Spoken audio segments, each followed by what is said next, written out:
सो कल तक अपन ने किया था बिल्स फॉर कलेक्शन के ऊपर तक, डेट इज क्लियरिंग्स तक। आई होप तुम लोग रिवाइज करके आए हो। ठीक है, रिवाइज कर लेना एक बार अगर नहीं भी किए हो तो, बिकॉज अभी तक का जितना अपन ने पढ़ा है those can come in MCQ as well as, हो सकता है 4-5 नंबर के लिए डायरेक्ट डायरेक्ट वहीं से क्वेश्चन आ जाए। ठीक है, now will move to bills for collection से चालू करेंगे आज। तो ये बिल्स फॉर कलेक्शन और बिल्स परचेज दोनों थोड़ा सा स्लाइट डिफरेंस है, याद रखना, क्योंकि एग्जाम में अगर आएगा तो हो सकता है तुम दोनों में कंफ्यूज हो जाओ। ठीक है, बिल्स परचेज पूछ रहे तो तुम बिल्स फॉर कलेक्शन के पॉइंट डाल रहे हो, या बिल्स कलेक्शन पूछ रहे तो तुम बिल्स परचेज, तुमको याद नहीं आना चाहिए। तो बिल्स परचेज जो है इसको तुम बोल सकते हो कौन सा, ये बिल ऑफ एक्सचेंज जो अपन करवाते थे बचपन में 11-12 तुम लोगों ने याद होगा तो, बिल ऑफ एक्सचेंज जो रहता था। और ये जो बिल्स फॉर कलेक्शन है, ये बिल्स फॉर कलेक्शन जनरली जैसे तुम्हारे इंपोर्ट बिल्स है, इनवॉइसेस इंपोर्ट बिल्स है जो कलेक्शन करने के लिए दिया हुआ है सामने वाला इंपोर्टर, इंपोर्ट बिल्स या एक्सपोर्ट बिल्स बोल लो। तो ये जो कलेक्ट करने के लिए अपने को बैंक को पार्टी ने दी है कलेक्ट करने के लिए बिल, तो ये बिल्स फॉर कलेक्शन उन बिल्स की बात कर रहा है। तो सबसे पहला पॉइंट तो बोलता है कि documents accompanying the bill received and enter in the register by a responsible officer. अपने वाउचिंग वेरिफिकेशन वाली पॉइंट्स है कि भाई जो भी डॉक्यूमेंट्स मिलेगा अपने को regarding the bill, export bill जो भी अपने को मिल रहा है, that shall be registered and entered in the registered by a responsible officer only. तो रजिस्टर से पहला पॉइंट है, याद रखना, accounts to be credited only after the bills have been collected और an advice to that effect received from the bank branch to be they were sent for collection. तो हो सकता है ये बिल फॉर कलेक्शन, मान लो ये bill for collection तुमने दिया किसी एक बैंक को। ठीक है, अब ये जो बैंक है ये अपनी दूसरी ब्रांच को कलेक्ट करने के लिए बोल दिए, क्यों? क्योंकि ये ब्रांच उस जगह पे है जहां पे ये बिल वाला पार्टी है, ये बिल वाला पार्टी जो है ये दूसरी ब्रांच में है।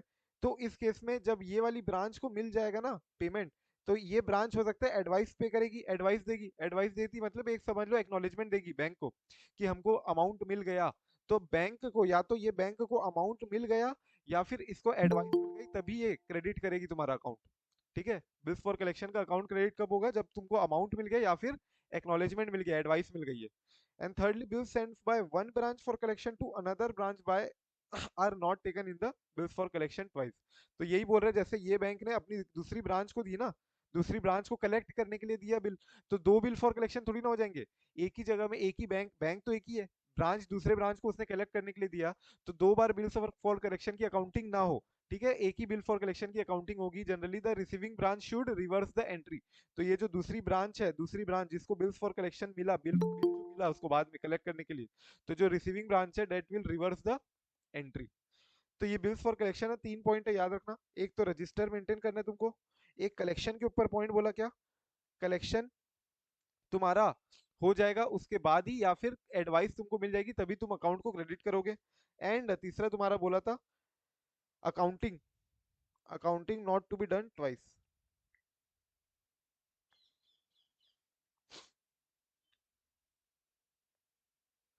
इसको ऐसे याद रख सकते हो, कैसे?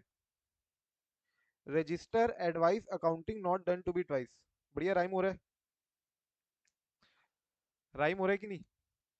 Register advice accounting not to be done twice, register advice accounting not to be done twice. ठीक है, अब आ जाओ नेक्स्ट, तुम्हारा बिल्स परचेज्ड। तो ये मैंने तुमको क्या बताया? हाँ सतीश।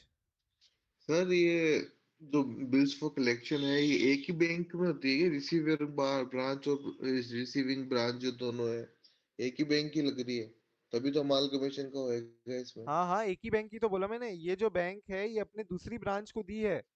तो यही बैंक अगर एक ही बैंक है तो मैंने यही बोला कि एक ही बैंक है अगर, और उसने अपनी दूसरी ब्रांच को कलेक्ट करने के लिए दी है, तो वो ब्रांच भी रिकॉर्ड करेगी अपना, अगर बिल्स फॉर कलेक्शन तुम भी अगर रिकॉर्ड करोगे तो डबल हो जाएगी ना, इसलिए ये बोल रहे हैं कि ट्वाइस ना हो अकाउंटिंग, ठीक है। सेम ब्रांच है। आवाज क्लियर आ रही ना, कि कुछ नॉइस वॉइस क्या बोल रहे हो? ठीक है, बिल्स परचेज में आ जाओ। Bills for exchange, BOE, bills for exchange, जो अपन क्लास 12th 11th में याद है एक एंट्री पास करते थे, डिस्काउंट करवाते थे बिल को 2-4% में, 5% में। तो सेम यहाँ पे बोल रहे हैं अब eight the time of purchase of the bills, जब तुम बिल्स डिस्काउंट करवाते थे, तो किसको करवाते थे डिस्काउंट? क्लास 11 ट्वेल्थ में बैंक के पास जाके करवाते थे ना डिस्काउंट। तो वही बोल रहा है, अब जब बैंक परचेस कर रही तुमसे बिल, परचेस कैसे करेगी? तुम 100 रुपए का बिल दे रहे हो तो हो सकता है तुमको 95 रुपए दे, और 100 रुपए का बिल वो कलेक्ट करेगी बाद में। तो जब परचेस कर रहे हो बिल, तो ऑफिसर शुड वेरीफाई दैट सारे title related documents properly bank को ट्रांसफर कर दिए हैं।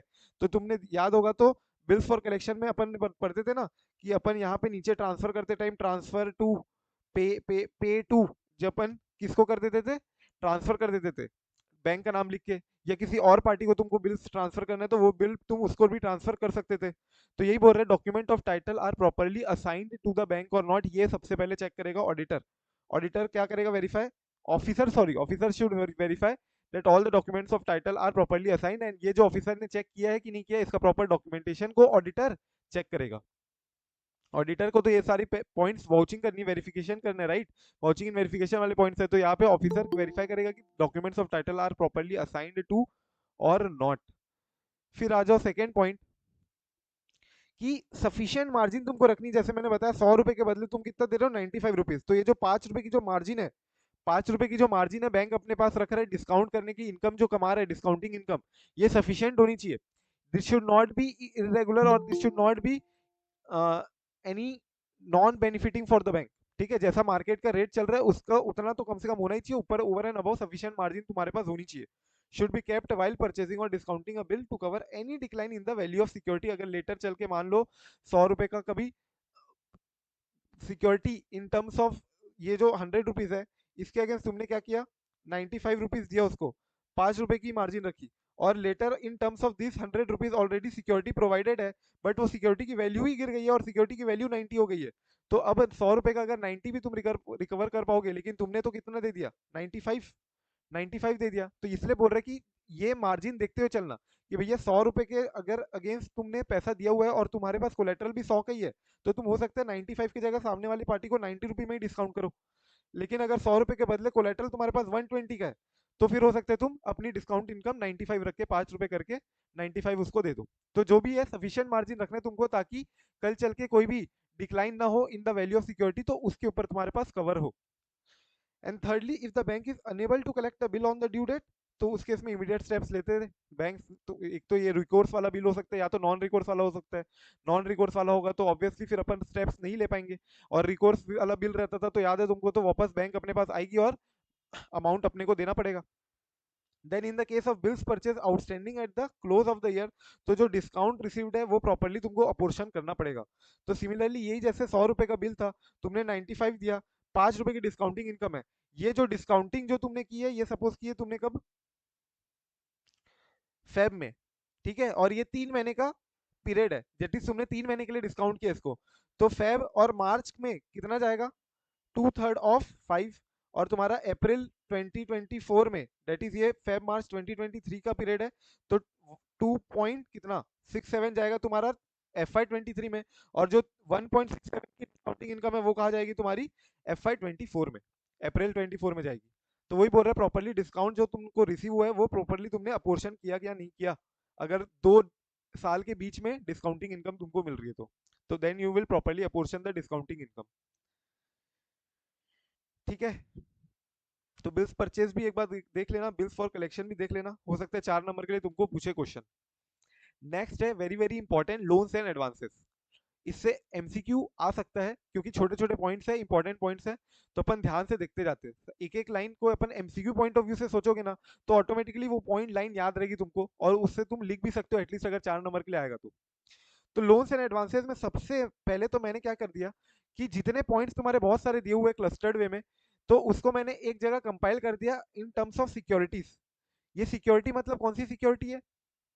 ये सिक्योरिटी मतलब तुम्हारे को जो कोलेट्रल मिला है ना, तुमने एडवांस दिया है, तुमको जो सिक्योरिटी मिली है इसके अगेंस्ट, कोलेट्रल जो मिला है, वो सिक्योरिटी की बात हो रही है।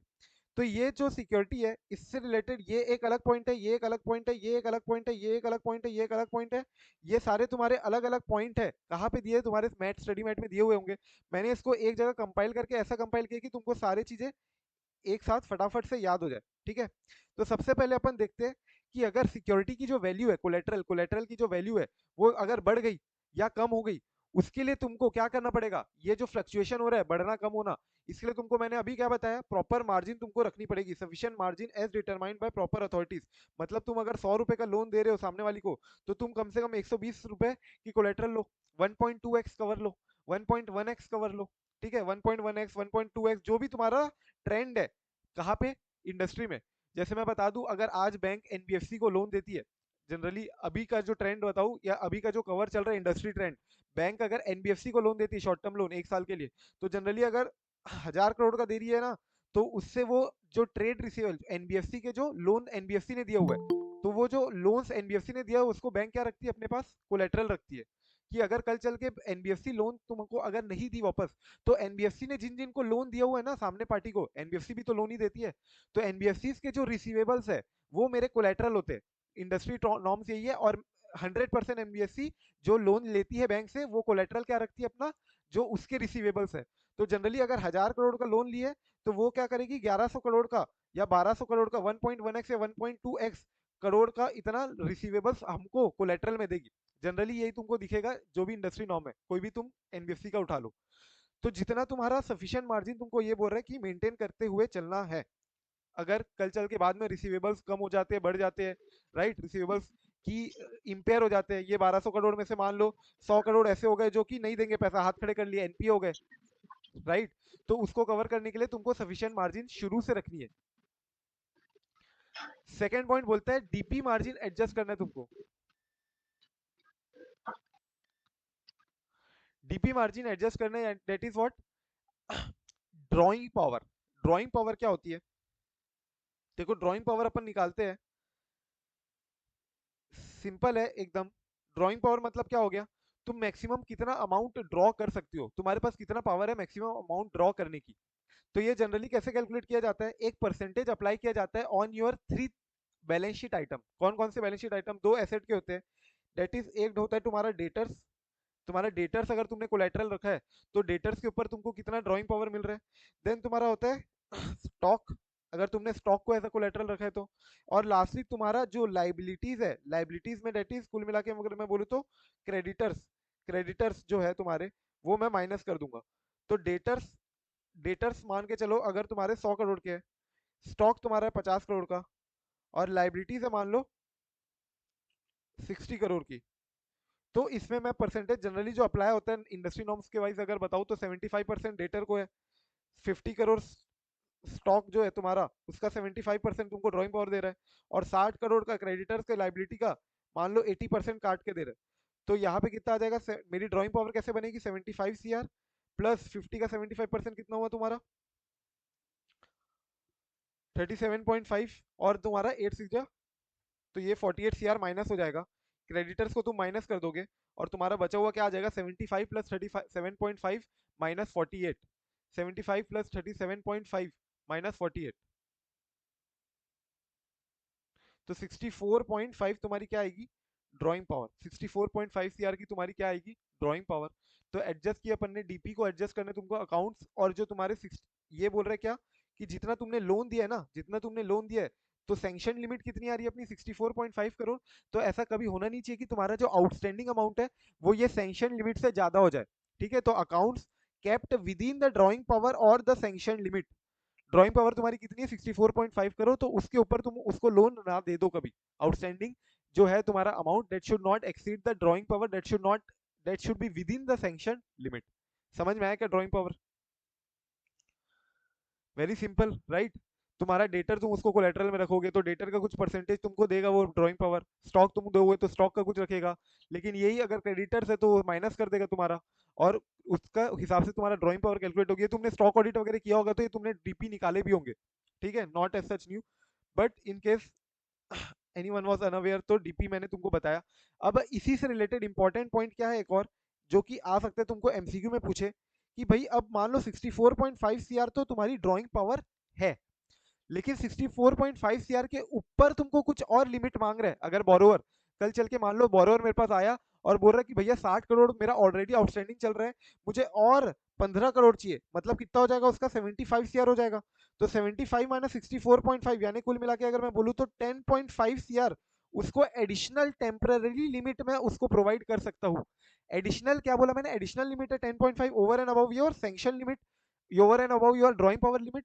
बट ये क्या है, मेरी टेम्पररी ही मैं प्रोवाइड कर सकता हूँ, परमानेंटली नहीं कर सकता हूँ। टेम्पररीली मैं कितने दिन के लिए कर सकता हूँ, मैक्स टू मैक्स 90 डेज। और ये कितना हो सकता है, additional limit 20% of your existing limit, यानी 64.5 का 20% कैलकुलेट करोगे तो कितना आएगा तुम्हारा, करीब करीब 12-13 करोड़ जितना भी आ रहा है। तो उतना तुम उसको एडिशनल लिमिट प्रोवाइड कर सकते हो, लेकिन मैक्स टू मैक्स क्या याद रखना, 90 डेज के लिए ही। 64.5 का 20%, इतनी लिमिट तुम एडिशनल उसको प्रोवाइड कर सकते हो, लेकिन मैक्स टू मैक्स इतनी 90 डेज के लिए ही। क्लियर है, किसी को डाउट अभी पूछना तो पूछ लो, क्योंकि हो सकता है ये एमसीक्यू तुमको बनाने आ जाए, एमसीक्यू बोले तुमको पूछे। Any doubt anyone?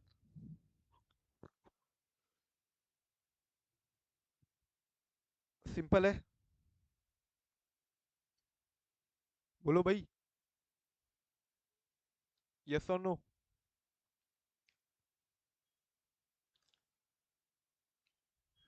Yes sir. ठीक है, तो अभी तक अपने दो या तीन तीन पॉइंट हो चुके हैं। एक तो बोला क्या कि सिक्योरिटी की बढ़ती या गिरती हुई वैल्यू के कारण तुमको सफिशिएंट मार्जिन रखनी है अपने पास, ठीक है, एज पर पॉलिसी या डिटेल स्क्रूटनी के हिसाब से तुमको सफिशिएंट मार्जिन रखनी है। फिर ड्राइंग पावर एडजस्ट के लिए बोलते हैं कि तुमको अकाउंट्स रखने हैं, वो with in the sanction limit होने चाहिए, with in the drawing power होना चाहिए। थर्ड बोलते हैं तुम एडिशनल लिमिट असाइन कर सकते हो, लेकिन ये टेम्पररी लिमिट होगी। एडिशनल बोला तो कितना कर सकता हूँ, maximum 20% of your existing limit. और टेम्पररी बोला तो कितने दिन के लिए, मैक्स टू मैक्स 90 डेज के लिए। इसके बाद अब सिक्योरिटी से रिलेटेड बोलते हैं कि जो तुमको सिक्योरिटी मिल रही है ना, रिसीवेबल्स मिल रहा है या कोई गोल्ड मिल रहा है या जो भी तुमको सिक्योरिटी मिल रही है, इन्वेस्टमेंट मिल रही है, तो ये जो सिक्योरिटी है ये तुमको return and received by responsible officer ensure करना है कि एक रिस्पॉन्सिबल ऑफिसर ही इसको रिसीव करे, रजिस्टर करे अपने सिक्योरिटीज के रजिस्टर में, and should be within the joint custody of two responsible officer. वही दो चाबी याद है, मैंने तुमको बताया था stranger things season 3 last episode, जहाँ पे दोनों लोग की हामी लगती है, उसके बाद ही पावर कट हो पाएगा। तो जॉइंट कस्टडी होगी टू रिस्पॉन्सिबल ऑफिसर की, securities shall be in the joint custody of the two responsible officer. तो रिस्पॉन्सिबल ऑफिसर इसको रिटर्न रिसीव करेगा और जॉइंट कस्टडी रहेगी दोनों के बीच में। फिर रजिस्ट्रेशन अगर रिक्वायर्ड है तो तुमको पता होगा CHG 1 CHG 6, ये सब याद है, CHG 1 CHG 6 फाइल करते थे। CHG 1 में चार्ज क्रिएट करते थे, चार्जेस अगर क्रिएट होते हैं कंपनीज एक्ट में तो CHG 1 में अप्लाई करते थे, CHG 6 में चार्ज क्रिएट हो जाता था तो आता था मेरे ख्याल से। तो ये जो CHG 1 CHG 6 अगर रजिस्ट्रेशन रिक्वायर्ड है, तुम्हारे चार्जेस क्रिएट करने हैं, तो तुम उसको अपने बैंक के नाम में रजिस्टर्ड हुए हैं या नहीं हुए, ये ऑडिटर चेक करेगा। ये सारी बातें चेक करनी है, ये वाउचिंग वेरिफिकेशन रिलेटेड पॉइंट्स पढ़ रहे अपन। फिर तुम्हारा सिक्योरिटीज पोजेशन किसके पास होगी, ऑडिटर ये भी देखेगा कि अगर हाइपोथिकेटेड है, तो हाइपोथिकेटेड में क्या होता है, हाइपोथिकेटेड में क्या होता है, जनरली हमारे पास एसेट नहीं होता है, हमारे पास एसेट नहीं होता है, एसेट सामने वाले पार्टी ही यूज करती है, लेकिन हमारे पास ओनरशिप होती है। जब तक सामने वाली पार्टी पूरा का पूरा लोन चुकता ना कर दे, हम टाइटल उसको ट्रांसफर नहीं करते, ऑल्दो एसेट वो यूज करते रहता है। जैसे एग्जांपल, तुमने एक्टिवा ली है तो लोन में ली है, तो एक्टिवा तुम्हारे पास है यूज करने के लिए, लेकिन एक्टिवा का ओनरशिप ट्रांसफर तुमको बाद में होगा जब तुमने लोन क्लियर कर दिया। तो एक्टिवा इज व्हाट, हाइपोथिकेटेड। तो hypothecated is not in our possession and therefore we will need to do what, surprise check. Surprise check होगा उस केस में। लेकिन अगर प्लेज है, प्लेज जैसे गोल्ड लोन हो गया, तो गोल्ड तो मेरे ही पास है ना, बैंक बैंक के पास है सिक्योरिटी, बैंक के पास है कोलेटरल। तो इन दैट केस बीच बीच में टेस्ट चेक करते रहना at the time of receipt, test check at the time of receipt. Clear है, तो ये होगा मेरे कुछ पॉइंट सिक्योरिटी से रिलेटेड। वापस से अगर मैं बोलूँ तो एक तो हो गया वैल्यूएशन अगर ऊपर नीचे हो रही है तो उसके लिए सफिशिएंट मार्जिन मुझे रखनी है, अगर वैल्यूएशन कम हो गई तो। दूसरा, मेरे को ड्राइंग पावर एडजस्ट करते हुए चलना है, डेट इज कुल मिला के कभी भी मेरे को इतनी सैंक्शन नहीं कर दी, यानी इतना लिमिट आउटस्टैंडिंग के इतना नहीं रखना है जो सैंक्शन लिमिट या ड्राइंग पावर से एक्सीड हो जाए। तीसरा, अगर एडिशनल लिमिट उसको चाहिए तो मैं एडिशनल 20% ऑफ एक्जिस्टिंग लिमिट दे सकता हूँ। कितने पीरियड के लिए, टेम्पररी पीरियड है 90 days max to max tenure के लिए। फिर जो सिक्योरिटी है तुमको रिटर्न करना, रिसीव करना है by the responsible officer and shall be held with the joint custody of the two responsible officer. अगर रजिस्ट्रेशन रिक्वायर्ड है तो रजिस्ट्रेशन करवा लेना, चार्ज क्रिएट कर लेना in the name of the bank. और सिक्योरिटी की पोजीशन अगर मेरे पास नहीं है, सामने वाले के पास है, हाइपोथिकेटेड है, तो in that case surprise check कर सकते हो बीच बीच में। और अगर पोजीशन मेरे ही पास है तो in that case test check करते रहो बीच बीच में। क्लियर है? फिर आ जाओ एडवांसेस के केस में, तुमको ये भी देखना पड़ेगा कि credit worthiness of the borrower, right, उसके फाइनेंशियल्स चेक करोगे कि क्या फाइनेंशियल्स है, क्या डेट टू इक्विटी रेशियो है, क्या other ratio, return on equity क्या है, return on earnings, earnings parameter देख लिए, जैसे रिटर्न ऑन इक्विटी देख लिए, रिटर्न ऑन एसेट देख लिए, cost to income ratio, profit before tax, जो जो तुमके अर्निंग्स देख लिए। फिर तुमने देखा उसका कैपिटलाइजेशन कैसा है, लेवरेज कैसा है, ये सारी क्रेडिट वर्दीनेस तुम देखोगे, and then obtain sanction from the proper authorities of the bank with respect to that creditworthiness के हिसाब से। देन सारे नेसेसरी डॉक्यूमेंट तुमको इंश्योर करने की are regularised before advances are actually disbursed, मतलब डिसबर्समेंट के पहले जितने नेसेसरी डॉक्यूमेंट्स है वो तुम्हारे प्रॉपर्ली एग्जीक्यूट हो जाने चाहिए। ये बैंक, ये एज एन ऑडिटर अपने को चेक करना है कि डिसबर्समेंट के पहले पहले तुम्हारे सारे नेसेसरी डॉक्यूमेंट्स तुमने एग्जीक्यूट कर लिए थे या नहीं किए थे। And all the accounts which exceed the sanction limit और ड्राइंग पावर, तो अभी मैंने बताया अगर अकाउंट तुम्हारे एक्सीड कर जा रहे सैंक्शन लिमिट, सपोज 64.5 सीआर का अपना क्या था, ड्राइंग पावर एक्सीड यानी सैंक्शन लिमिट थी। अब हो सकता है कभी चल के तुमने क्या किया, 60 करोड़ का लोन असाइन कर दिया, सामने वाली पार्टी का आउटस्टैंडिंग 60 करोड़ है, और कुल मिला के नेक्स्ट बार नेक्स्ट क्वार्टर में जब स्टॉक ऑडिट हुआ तो हमको समझ में क्या आया कि डेटर की वैल्यू और तुम्हारे स्टॉक की वैल्यू थोड़ी कम हो चुकी है, डेटर और स्टॉक थोड़े कम हो गए, तो जिसके कारण तुम्हारा ड्राइंग पावर कितना आ गया, मान लो 55 सीआर आ रहा है। तो अब आउटस्टैंडिंग कितना है, 60 सीआर। आउटस्टैंडिंग कितना है मेरा, ऑलरेडी 60 सीआर का आउटस्टैंडिंग था जब 64.5 सीआर की ड्राइंग पावर थी, लेकिन अब मेरा ड्राइंग पावर 55 सीआर की हो गई है, तुमने कुछ स्टॉक बेच दिया, तुमने कुछ डेटर्स रियलाइज कर दिया जिससे डेटर स्टॉक कम हो गए, जिससे ड्राइंग पावर तुम्हारी कम हो गई। तो इस केस में क्या बोल रहा है, उस केस में बोल रहे हैं should be brought to the notice of the management या हेड ऑफिस रेगुलरली। ठीक है, तुमको मैनेजमेंट या हेड ऑफिस को रेगुलरली ये चीज बताते रहनी है कि भैया 55 करोड़ का ड्राइंग पावर है, लेकिन हमारा जो सैंक्शन लिमिट है 55 करोड़ की है, ड्राइंग पावर 55 करोड़ की है, बट 60 करोड़ का अभी तक उसका आउटस्टैंडिंग चल रहा है। तो तुम देख लो सामने वाली पार्टी को क्या करना पड़ेगा, अपने को रिकॉल करना पड़ेगा कुछ अमाउंट। ठीक है, and then the operations in each advance account should be reviewed at least once every year। Important MCQ mark कर लेना क्या, कि जो जितने तुम्हारे एडवांस तुमने दिए ना एक पार्टी को, तो वो पार्टी ऑपरेटिव है या नहीं है, ऑपरेटिंग है या नहीं है। ठीक है, पार्टी वाकई में ऑपरेशंस कर रही है या नहीं कर रही है, operations should be carried out, should be reviewed at least once every year. Once every year तुमको एडवांस अकाउंट का ऑपरेशंस एक बार चेक कर लेना है कि प्रॉपर्ली एडवांस अकाउंट तुम्हारा प्रॉपर ऑपरेट हो रहा है या नहीं हो रहा है, इंटरेस्ट इनकम रिकॉग्नाइज हो रही है ना, इंटरेस्ट इनकम प्रॉपर्ली कैलकुलेट हो रही है ना, चार्जेस प्रॉपर्ली लेवी हो रहे हैं ना, तो ऑपरेशन रिलेटेड एस्पेक्ट तुमको at least once every year review करना है। ठीक है, तो ये हुए कुछ पॉइंट एडवांस से रिलेटेड, एक बार क्विकली देख लो फटाफट से। I think very very easy points to recollect, अगर तुमको क्वेश्चन पूछता भी है 4-5 नंबर के लिए तो you can mention all the points. याद रखने वाइज सिंपल है, क्रेडिट वर्दीनेस चेक करोगे, एग्जीक्यूट हो जानी चाहिए proper documents before disbursements are made, and अगर सैंक्शन लिमिट से एक्सीड हो जा रही है तो तुमको प्रॉपर नोटिस में लेके आना है, किसके, मैनेजमेंट या हेड ऑफिस के, एंड रिव्यू करना है तुमको operations in the every advance account at least once every year.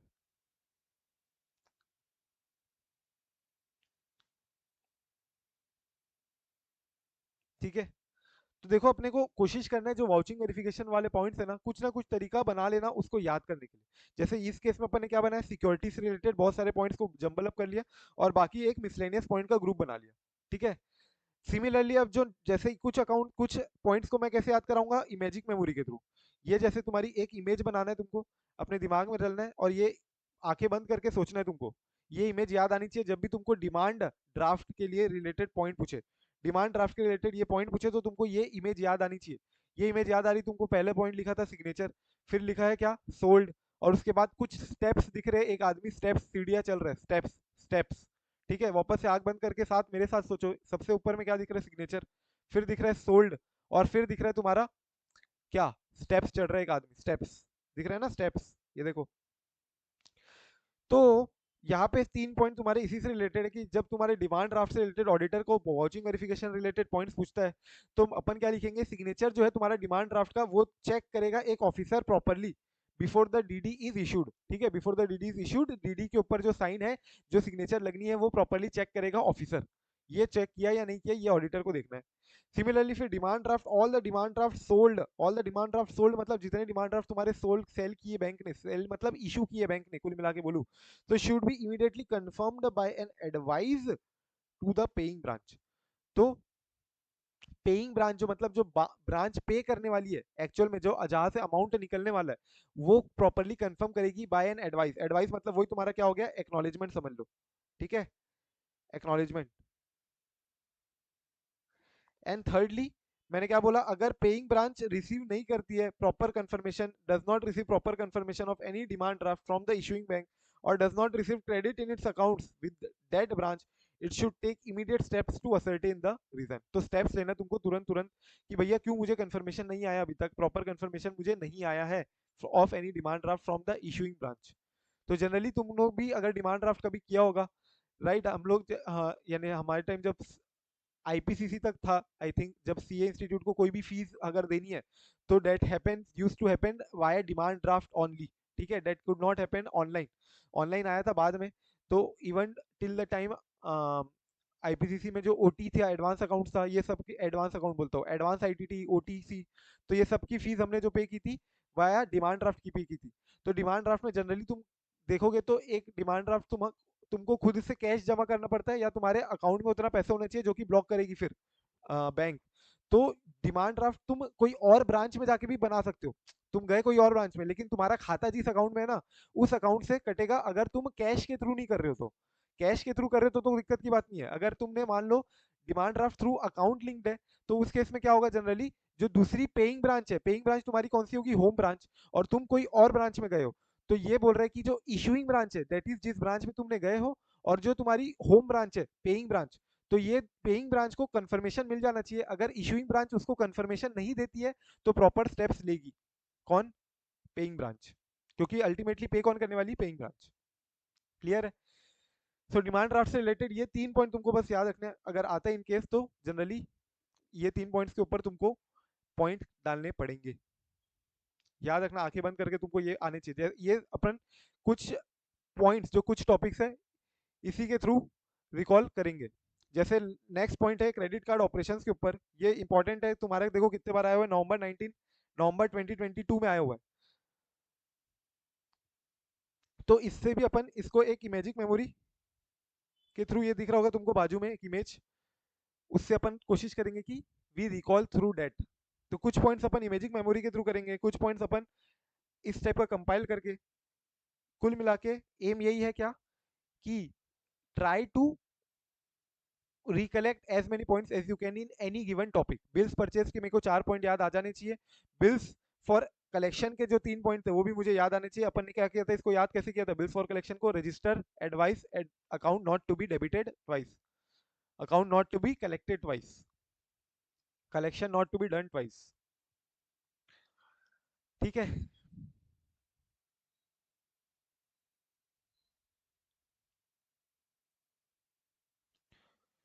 Then last में बोलते हैं डिमांड ड्राफ्ट के केस में prompt action to be taken preferably by the central authority if entries are not responded to by any branch within the reasonable time. तो ये जो prompt action अपन लिया ना स्टेप्स, इसी से रिलेटेड लास्ट पॉइंट क्या आ गया, प्रॉम्प्ट एक्शन लेगी कौन, अगर उसको एंट्री प्रॉपरली नहीं कर पा रहे तो वो prompt action to be taken preferably by the central authority if entries are not responded to by any branch within reasonable time. तो ये तुमको मोटा माटी याद रखने पॉइंट्स, क्योंकि जनरली पूछेगा तो तुमको 4 नंबर के लिए पूछ सकता है। जैसे देखो यहाँ पे पूछा क्रेडिट कार्ड ऑपरेशंस के लिए, इसके बाद नवंबर 19 एग्जाम में आया हुआ है ये, उसके बाद नवंबर 22 में भी आ गया एग्जाम में।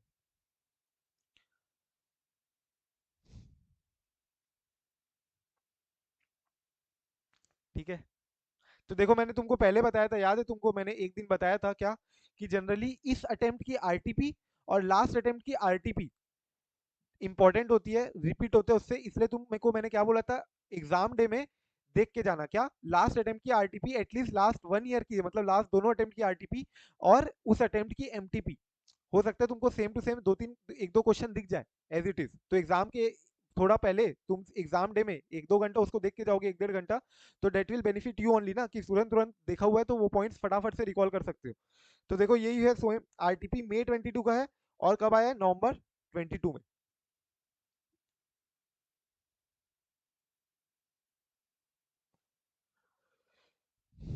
नेक्स्ट आ जाओ क्रेडिट कार्ड ऑपरेशंस। तो credit card mostly everyone is now having a credit card, right, so nothing much to explain here. Points are self explanatory, ठीक है। पहले क्या बोलता है कि इफेक्टिव स्क्रीनिंग ऑफ एप्लीकेशन होगा, तुम अप्लाई करोगे क्रेडिट कार्ड को तो तुमको ऐसी थोड़ी ना दे देगी बैंक क्रेडिट कार्ड। तुम्हारा एप्लीकेशन स्क्रीन होगा और तुमको जो एलिजिबल क्रेडिट कार्ड मिल सकता है, जितनी लिमिट तुमको दी जा सकती है उतनी लिमिट की क्रेडिट कार्ड तुमको दिया जाएगा। तो इफेक्टिव स्क्रीनिंग ऑफ एप्लीकेशन होना चाहिए। तो देखो स्क्रीनिंग ऑफ एप्लीकेशन दिख रहा है तुमको, इतने सारे लोग हैं अलग अलग अलग, तो उसमें से किसको मैं दूं लिमिट और किसको मैं ना दूं, इफेक्टिव स्क्रीनिंग हो रही है यहाँ पे, स्क्रीनिंग ऑफ एप्लीकेशन। सेकंड तुम्हारा पॉइंट बोलता है स्टोरेज एंड इशू के ऊपर। तो स्टोरेज एंड इशू के ऊपर तुमको ही पता होगा कि तुम्हारे पास कोई भी कार्ड आता है, irrespective of it being debit card और क्रेडिट कार्ड, उसका स्टोरेज और इशुएंस जो करती है बैंक, वो प्रॉपर सिक्योरिटी के साथ करती है, right. There should be strict control over storage and issuance of the cards. अब ये ना बहुत इंपॉर्टेंट पॉइंट्स है, क्योंकि ये मैंने देखा है कि जनरली लोगों ने इसके ऊपर लिखा था storage and issuance of the card should be checked, ऐसा करके लिखा है, storage and issuance of the card should be checked. तो इस पे आईसीआई ने मार्क्स नहीं दिया था, क्योंकि नवंबर 2022 में जब एग्जाम क्वेश्चन आया था ये, उसके बाद जब पेपर कई लोगों ने भेजा था कि सर ये मेरे को क्रेडिट कार्ड ऑपरेशन में मुझे मार्क्स नहीं मिले, या एक बार पेपर चेक करो कि क्या दिक्कत आ रही है मेरे को आंसर राइटिंग में। तो मैंने देखा कुछ कुछ जगह तो एकदम सिली, मतलब पागलो टाइप इंस्टीट्यूट ने काटा है मार्क्स। नवंबर 22 थोड़ा इजी पे अटेम्प्ट था काफी, और उस केस में इंस्टीट्यूट ने काफी काट छाट के चेकिंग की थी। तो ये जैसे एकदम सिंपल बस इतना लिखा है कि check whether, check with respect to storage and issuance of card, check with respect to storage and issuance of card, बस इतना लिखा है सामने वाले ने, तो उसमें मार्क्स नहीं दी थी इंस्टीट्यूट ने। तो ऐसे भी इंस्टेंसेस है जहाँ पे इंस्टीट्यूट ने मार्क्स नहीं दिया, और ऐसे भी इंस्टेंसेस है जहाँ इंस्टीट्यूट ने मार्क्स दी है। कुल मिला के अगर मैं बोलूँ तो ट्राई, अपना मेन एम क्या होगा कि try to replicate the language थोड़ा बहुत, ठीक है। पर्टिकुलरली अगर पेपर ऐसा आ जाता है ना जहाँ पे स्ट्रेट फॉरवर्ड क्वेश्चन है, तो उतना घुमा फिरा के क्वेश्चन पूछा नहीं है, इजी क्वेश्चन पेपर है, तो generally then institute will hunt you down on language side, ठीक है। लैंग्वेज पार्ट में तुमको फिर हंट करेगी इंस्टीट्यूट। और जनरली अगर थोड़ा एनालिटिकल क्वेश्चन पेपर होगा, तो एनालिटिकल पेपर जैसे मे 23 का जो तुम्हारा था, मे 23 का जो क्वेश्चन पेपर था, वो थोड़ा एनालिटिकल था, सच तुम अपने इनपुट्स भी तुमको देने थे कुछ कुछ, तो उसमें इंस्टीट्यूट ने मार्क्स भी दिए, तो बोनस भी, और साथ साथ चेकिंग भी उतनी ज्यादा स्ट्रिंजेंट नहीं की थी जैसे नवंबर 22 में की थी, मेरे को याद है पर्टिकुलरली। ये पॉइंट देख के मुझे याद आ गया, जहाँ पे मैंने एक पेपर देखा था, उसमें साफ साफ उसने सिर्फ एक ही पॉइंट लिखा था आंसर में, क्रेडिट कार्ड ऑपरेशंस में सिर्फ एक ही पॉइंट लिखा था, check with respect to storage and issuance of card, और उसमें उसको 0 मार्क्स ही मिले था। तो इसलिए मुझे याद है एटलीस्ट 1 मार्क तो उसको देना चाहिए था। बट तुम क्या करो, कोशिश की पूरा पूरा जैसा लिखा है, there should be strict control over storage and issuance of the card, तो कंट्रोल पॉइंट जो है वो मेन इंपॉर्टेंट है। ऑडिटर को चेक क्या करना है कि जो कंट्रोल है, कंट्रोल होने चाहिए internal controls over storage and issuance of the cards. Effective screening of application with reasonable good credit assessment. फिर तीसरा पॉइंट आता है तुम्हारा, there should be a system where a merchant confirms the status of unutilized limit of a credit card holder from the bank before accepting the settlement, ठीक है। जितनी तुम्हारी limit जितनी बची है, वो तुम्हारे को मैसेज आ जाना चाहिए कंफर्मेशन का, कि तुमने अभी 10,000 स्पेंड करते हो तो तुमको मैसेज आ जाता है ना कि लाख रुपए में से 10,000 स्पेंड किया है, तो 90,000 is your unutilise limit, and in case the amount to be settled exceeds the specified percentage of total limit of the card holder, तो भी तुमको मैसेज आ जाना चाहिए कि तुम्हारे जो टोटल लिमिट है उसका 90% एक्सीड कर दिया तुमने यूटिलाइजेशन। तुमने जो लिमिट है 1 लाख की, और तुमने मान लो 92,000 का कोई खर्चा किया, तो 92,000 में 90% ऑफ द टोटल लिमिट तुम्हारी एक्सीड हो गई है। तो 90%, 80%, 70% जो एक स्पेसिफाइड परसेंटेज होगा, उसके ओवर एंड अबाउ तुम्हारा यूज हो जाता है, सेटलमेंट होता है, तो इन दैट केस एक प्रॉम्प्ट नोटिफिकेशन जाना चाहिए। there should be a system where a merchant confirms the status of the unutilized limit, और अगर कुछ स्पेसिफाइड परसेंटेज के ऊपर तुम्हारा यूटिलाइजेशन हो रहा है तो that should also be confirmed by the merchant। तो देखो यहाँ पे मैंने उसकी भी एक फोटो डाली है कि ये जो हुआ तुम्हारा इतनी रिड्यूस हो गई है, और कोई कैश लिमिट नहीं है, तुम्हारी लिमिट इतनी रिड्यूस हो चुकी है क्योंकि तुमने यूज कर लिया कुछ। डिटेल तुम्हारा स्टेटमेंट आ जाएगा बाद में। तो डिटेल ईमेल लेटर स्टेटमेंट के ऊपर भी एक पॉइंट है तुम्हारा, क्या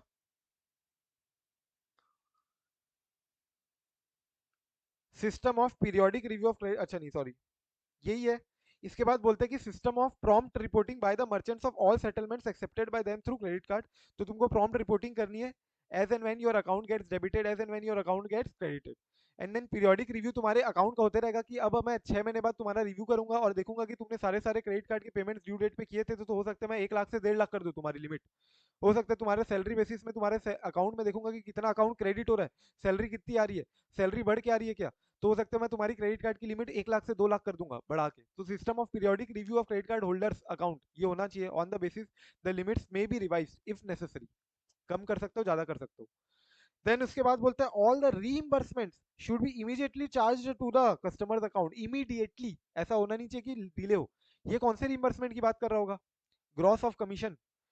ग्रॉस ऑफ कमीशन समझ रहे हो मतलब? तुमने कॉन्सीजियर सर्विस पता है तुमको?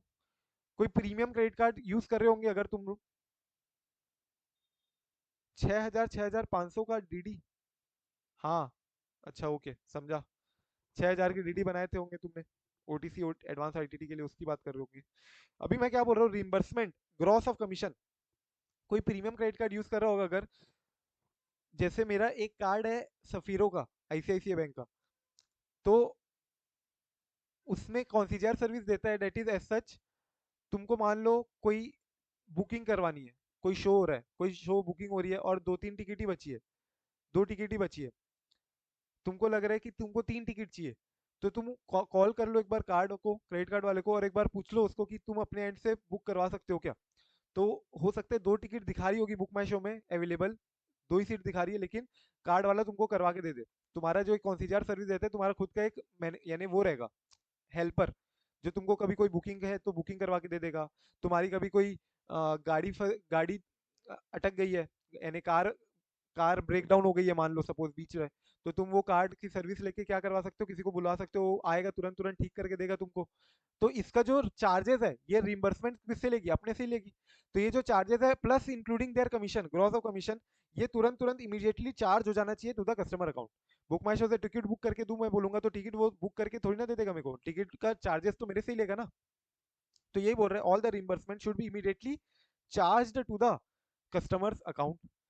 इसके बाद there should be a system to ensure that statements are sent regularly and promptly. तो ये जो स्टेटमेंट अपन ने देखा ना, डिटेल्ड ईमेल लेटर, और ये देखो क्रेडिट कार्ड का ई स्टेटमेंट कि कितना अमाउंट तुमको पटाना है, मिनिमम अमाउंट ड्यू कितना है, कितना अमाउंट, अगर इतना नहीं पटा है तो पेनाल्टी लगेगी, एंड अगर पूरा अमाउंट नहीं पटा है तो कितना इंटरेस्ट लगेगा। डिटेल एक स्टेटमेंट जाएगा रेगुलरली।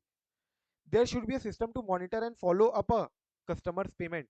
अगर तुम मान लो नहीं पटा हो, कभी कोई क्रेडिट कार्ड तुम्हारा होगा ना, तो तुम कभी करना कि ड्यू डेट है, ड्यू डेट के पहले पहले तक तुम पटाना मत। तो जिस दिन ड्यू डेट है या ड्यू डेट के 1-2 दिन पहले तुमको कॉल आने चालू हो जाएंगे बैंक से, कॉल आने चालू हो जाएंगे, मैसेज आना चालू हो जाएगा, फॉलो अप लेना चालू कर देंगे कि भैया पटाओ पटाओ बैलेंस पटाओ। और अगर तुम उसके बाद भी नहीं पटाते हो तो तुम्हारे को ऑडिटर को चेक करने की बैंक ने स्टॉप पेमेंट कर दिया ना, bank will no longer give you credit limit, stop the credit limit assigned to you.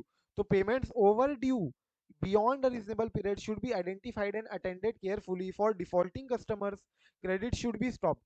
Credit limit अब उनको नहीं दी जाएगी by informing the merchants through periodic bulletins as early as possible to avoid increasing the losses.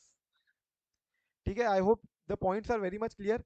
You just need to do what, recollect through this imagic memory. Imagic memory के थ्रू अपन कुछ याद करेंगे, कुछ अपन नॉर्मली याद करेंगे, मैंने बताया कुछ स्टोरीज के थ्रू, कुछ मेमोरी ट्रिक के थ्रू। तो देख लो एक बार पॉइंट सारे सारे रिकॉल हो रहे हैं कि नहीं हो रहे।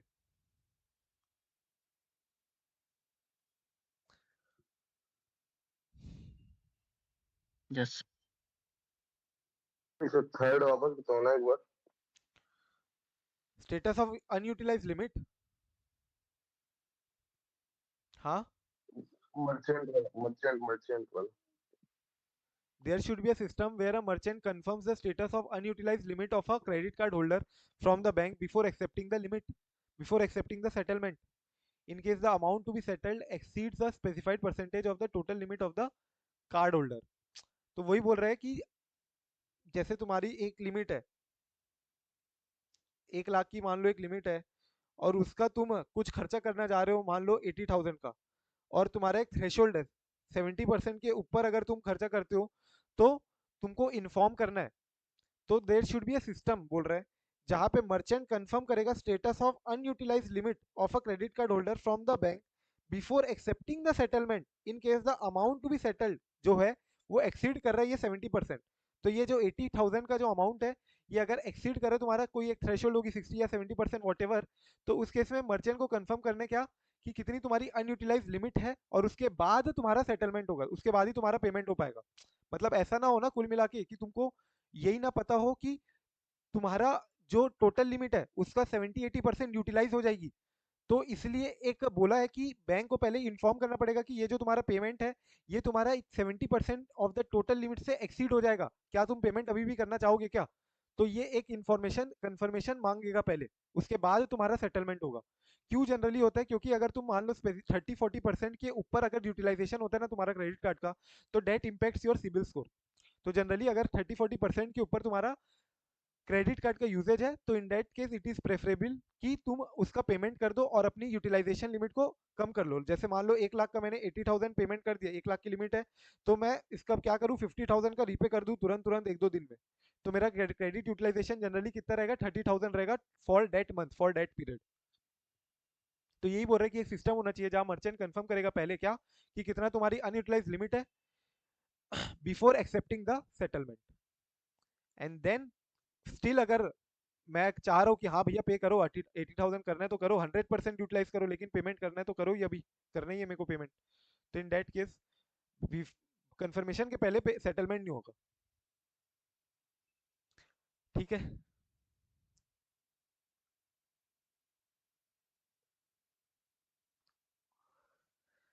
Next, very very very very important, CRR SLR requirement. तो मैंने कल तुमको बताया था CRR SLR, तुमको ही पता होगा बचपन से, राइट? CRR क्या हुआ, तुम्हारा कैश रिजर्व रेशियो, जो कि बैंकों को किसके पास रखना है, आरबीआई के पास। ठीक है, अभी चल रहे 4 या 4.5%। SLR रिक्वायरमेंट क्या है, स्टेचुटरी लिक्विडिटी एसेट्स, जो कि बैंकों को किसके पास रखनी है, अपने खुद के पास रखनी है, स्टेचुटरी लिक्विडिटी एसेट्स के बेसिस में, नॉट कैश। कुछ तुम्हारे एनकम्बर्ड सिक्योरिटीज हो सकते हैं, लिक्विड एसेट्स है कुल मिला के अगर मैं बोलूँ तो SLA बोलते हैं अपन इसको, स्टेचुटरी लिक्विड एसेट्स। तो ये SLR रिक्वायरमेंट है, अभी चल रहा होगा 18-18.5% कुछ। सो CRR SLR रिक्वायरमेंट से रिलेटेड जो कंप्लायंस रिलेटेड पॉइंट्स है वो अपने को अब चेक करना है एज एन ऑडिटर, जो कि जनरली MCQ आता है तुम्हारे बैंक ऑडिट से, तो यहाँ से एक MCQ आता ही है, और एक बार तो 4 नंबर के लिए क्वेश्चन भी आया हुआ है। ठीक है, तो देखते हैं अपन फटाफट से क्या इंपॉर्टेंट पॉइंट्स है, इसको लेकिन मार्क करके रखना, very very very very important.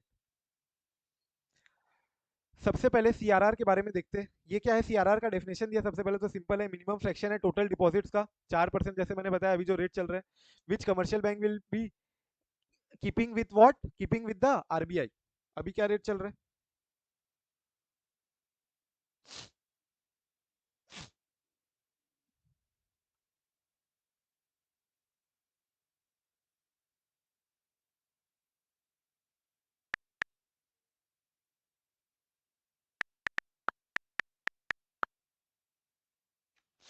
4.5।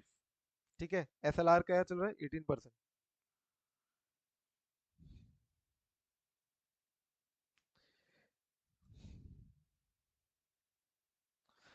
तो CRR is a specified minimum fraction of the total deposits of a customer, जो कि किसके पास रखना है अपने को, 4%, किसके पास रखना है, 4.5 सॉरी, विद आरबीआई, जितना तुम्हारे पास डिपॉजिट आ रहा है। ठीक है, फिर one of the important determinants of cash balance is the requirement for minimum CRR. तुमको कितना कैश बैलेंस मेंटेन करना है, ये तुम्हारा सीआरआर कितनी रिक्वायरमेंट है ये भी तुम्हारा डिटरमाइन करेगा। थर्ड बोलते हैं कि while the requirement of maintenance of the cash reserve ratio by banking companies contained in the Banking Regulation Act, corresponding requirement for scheduled bank is contained in what, RBI Act। तो जितने तुम्हारे scheduled banks है, mostly तुमको पता होंगे, तो जितने commercial banks है all are scheduled banks. Scheduled banks का मतलब क्या होता है, scheduled banks are the banks which are listed under schedule 2 of RBI act. Simple सा अगर मैं बात करूं, तो आरबीआई एक्ट ने जिन जिन बैंक्स को अपने शेड्यूल 2 में लिस्ट कर दिया है, वो सारे बैंक्स क्या हो गए, शेड्यूल्ड बैंक्स। तो mostly banks are scheduled banks, उनके लिए 4.5% स्टिपुलेटेड बाय आरबीआई है, आरबीआई एक्ट में बताया जाएगा। और जो नॉन शेड्यूल्ड बैंक्स है, जैसे हो सकते हैं रीजनल रूरल बैंक हो गए, कोऑपरेटिव बैंक्स हो गए, उनके लिए जो सीआरआर रिक्वायरमेंट है वो हो सकता है बैंकिंग रेगुलेशन एक्ट या उनके रिस्पेक्टिव एक्ट में दिया हो। ठीक है, शेड्यूल्ड बैंक्स के लिए किस में दिया हुआ है, आरबीआई एक्ट में। And for other normal banking companies जो शेड्यूल्ड बैंक्स नहीं है, उनके लिए रिक्वायरमेंट कहा दी है banking regulation act. RBI time से टाइम रिव्यू करेगा, evolve liquidity situation and accordingly decide करेगा कि कितना सीआरआर रखना चाहिए, उसको 4.5 का 4 करेगा, 4 का 3.5 करेगा, या 3.5 का 4 करेगा, 4 का 4.5 करेगा। अभी मेरे को 4 याद था, 4.5 क्यों है, क्योंकि to curb the inflationary pressure. तुमको पता होगा ना, बचपन में देखा होगा मैकेनिज्म आरबीआई जो अडॉप्ट करती है फॉर कंटेनिंग द इन्फ्लेशन, तो to curb the inflationary pressure RBI ने सीआरआर बढ़ाया होगा, 4.5% रखा है अभी। अब ये मैक्सिमम है, ये जितने भी अभी रेट चल रहे हैं ना ये सब पीक में चल रहे हैं। अब एक्सपेक्टेशन क्या है कि रेट कम करना चालू होगा। कब चालू होगा जनरली मैं बताऊं तो after US Fed starts reducing the rates, तो उसका फॉलो करके अपन उसके बाद अपना भी रेट्स कट डाउन करना चालू करेगी RBI. So this is what they are saying कि क्या लिक्विडिटी सिचुएशन को देखते हुए आरबीआई अकॉर्डिंगली डिसाइड करती है कितना उसको सीआरआर रखना है, कि कितना लिक्विडिटी मेंटेन करनी है बैंक यानी अपने तुम्हारी इकोनॉमी में। एंड देन लास्टली बोलते हैं auditor to refer the master circular. Obviously master circular पूरा पूरा तो अपन रेफर नहीं कर पाएंगे, बट जितने इंपॉर्टेंट पॉइंट्स है वो अपन जरूर यहाँ पे देखेंगे। फिर एसएलआर रिक्वायरमेंट के ऊपर बोला है कि ये कुछ ऐसे लिक्विड एसेट है इन the form of gold, cash, government securities, unencumbered securities, जो कि बैंकों को किसके पास रखनी है, खुद के पास रखनी है बैंक को। इंपॉर्टेंट ये दिसंबर 21 एमसीक्यू आया हुआ है कि भाई एज एन ऑडिटर अपने को स्टेट्यूटरी लिक्विडिटी रिक्वायरमेंट चेक करनी है 12 odd dates in a year. तो ये 12 ऑड डेट्स मतलब कौन से 12 ऑड डेट्स हो गए, 12 दिन इन डिफरेंट 12 मंथ्स। 12 महीने होते हैं साल में, 12 महीने में से हर महीने एक अपने को एक दिन उठाना है। और ये जो एक दिन है ये फ्राइडे नहीं होना चाहिए, मैं बता दूं एक दिन जो है ये फ्राइडे नहीं होना चाहिए। Important, that is what the MCQ is. MCQ यही आया था और ये सिंपल सा था और सबको याद भी आया होगा। अगर जिन लोगों ने सुना होगा क्या कि भैया फ्राइडे क्या होता है, चिल मारने का डे होता है, तो फ्राइडे को जाके बैंकों से मांगना मत क्या कि मेरे को एसएलआर की रिक्वायरमेंट चेक करनी है तो डीटीएल बताओ अपना। अपन क्या मांगेंगे, डीटीएल मांगेंगे, डिमांड और टाइम लाइबिलिटी कितना है, एंड उसके अकॉर्डिंग 18% जो अभी अपन ने रेट देखा ये चेक करना है अपने को कि एसएलआर मेंटेन किया है कि नहीं किया हुआ है। तो किसी भी दिन जाके चेक करो, लेकिन फ्राइडे को मत जाना, फ्राइडे को अलाउड नहीं है। So in different months of a physical year not being Fridays, mark करो important, not being Fridays, 12 odd dates रखना है in different months of a physical year not being Fridays. तुमको क्या चेक करना है, सेंट्रल स्टेट्यूटरी ऑडिटर जो है वो वेरीफाई करेगा कि एसएलआर की कंप्लायंस रिक्वायरमेंट प्रॉपरली हो रही है या नहीं हो रही है।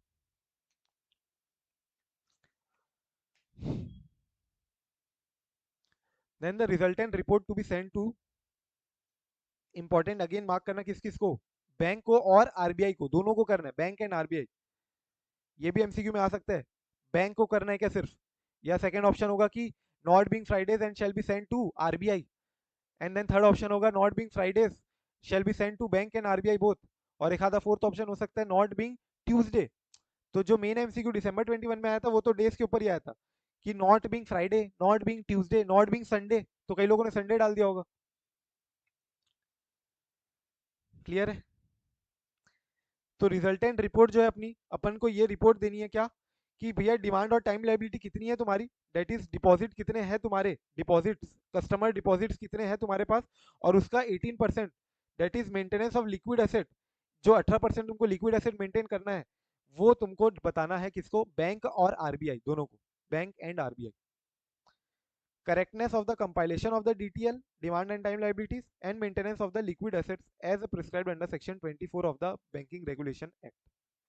यहाँ तक कोई दिक्कत है क्या, एक बार देख लो, सिंपल सी बातें थी अभी तक, किसी को कोई डाउट है तो तुरंत तुरंत पूछते जाना, बिल्कुल बेहिचक होके कोई भी doubt, anything. But make sure ये जो सीआरआर एसएलआर है और एक अपना कौन सा पार्ट इसके बाद एक एनपीए वाला, एडवांसेस के अंदर एनपीए वाला जो पार्ट है ये वेरी वेरी इंपॉर्टेंट है, मार्क करना दोनों। ये अपने को घोट घोट के करना है, पूरा खून में घुस जाना चाहिए।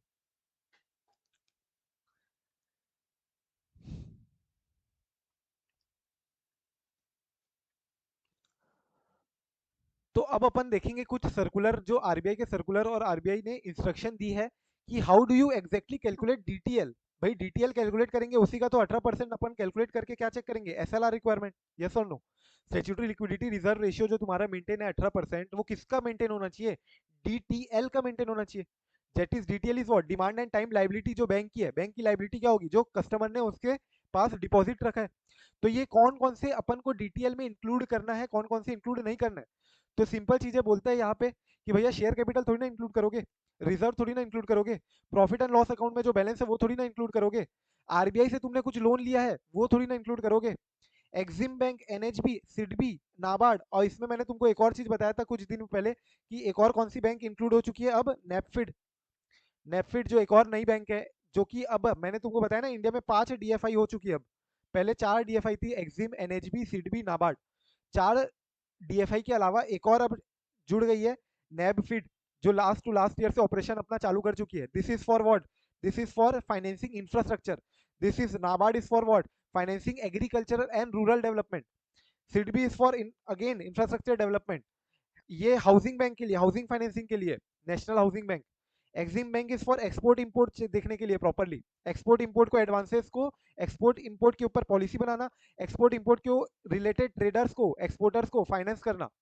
तो जनरली ये जो डीएफआईज होती है ना, डीएफआईज, तो मैं बता दूं ये डीएफआईज डायरेक्टली तुमको फाइनेंस नहीं करेगी, तुमको लोन नहीं देगी। नेफिड क्या करेगी? नेफिड बैंक ऑफ इंडिया को देगी, आईओबी को पैसा देगी।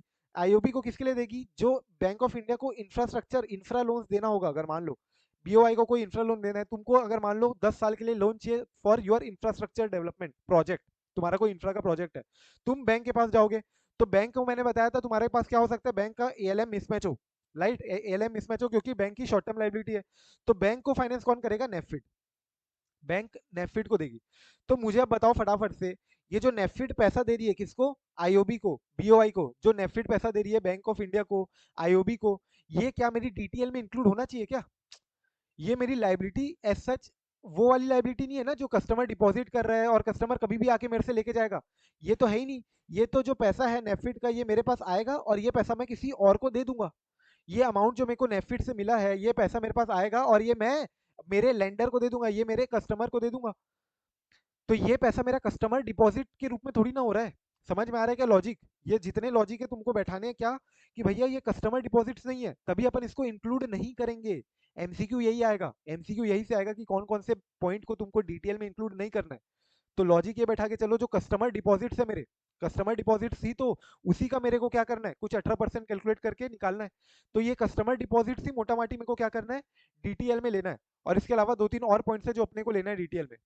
लेकिन जो बाकी डीटीएल में नहीं लेना है, वो क्या क्या हो गए? पेड अप कैपिटल, ये थोड़ी ना है, ये मेरी लाइबिलिटी थोड़ी ना कि इसका 18% में एसएलआर में रखूं, इसका रिजर्व जो है उसका एसएलआर रखूं।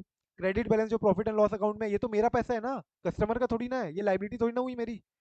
जो आरबीआई से मैंने लोन लिया, ये तो आरबीआई ने मेरे को दूसरे टर्म्स के तहत लोन लिया है, ये कस्टमर का डिपॉजिट नहीं है, कस्टमर कभी भी आके मेरे से मांग नहीं सकता। एसएलआर का मेन ऑब्जेक्टिव क्या है, कि भैया अगर कस्टमर कभी भी आके मांगे तो तुम्हारे पास पैसा हो देने के लिए। तो जो लोन फ्रॉम आरबीआई है, वो थोड़ी ना मेरा इंक्लूड होना चाहिए कस्टमर डिपॉजिट्स में।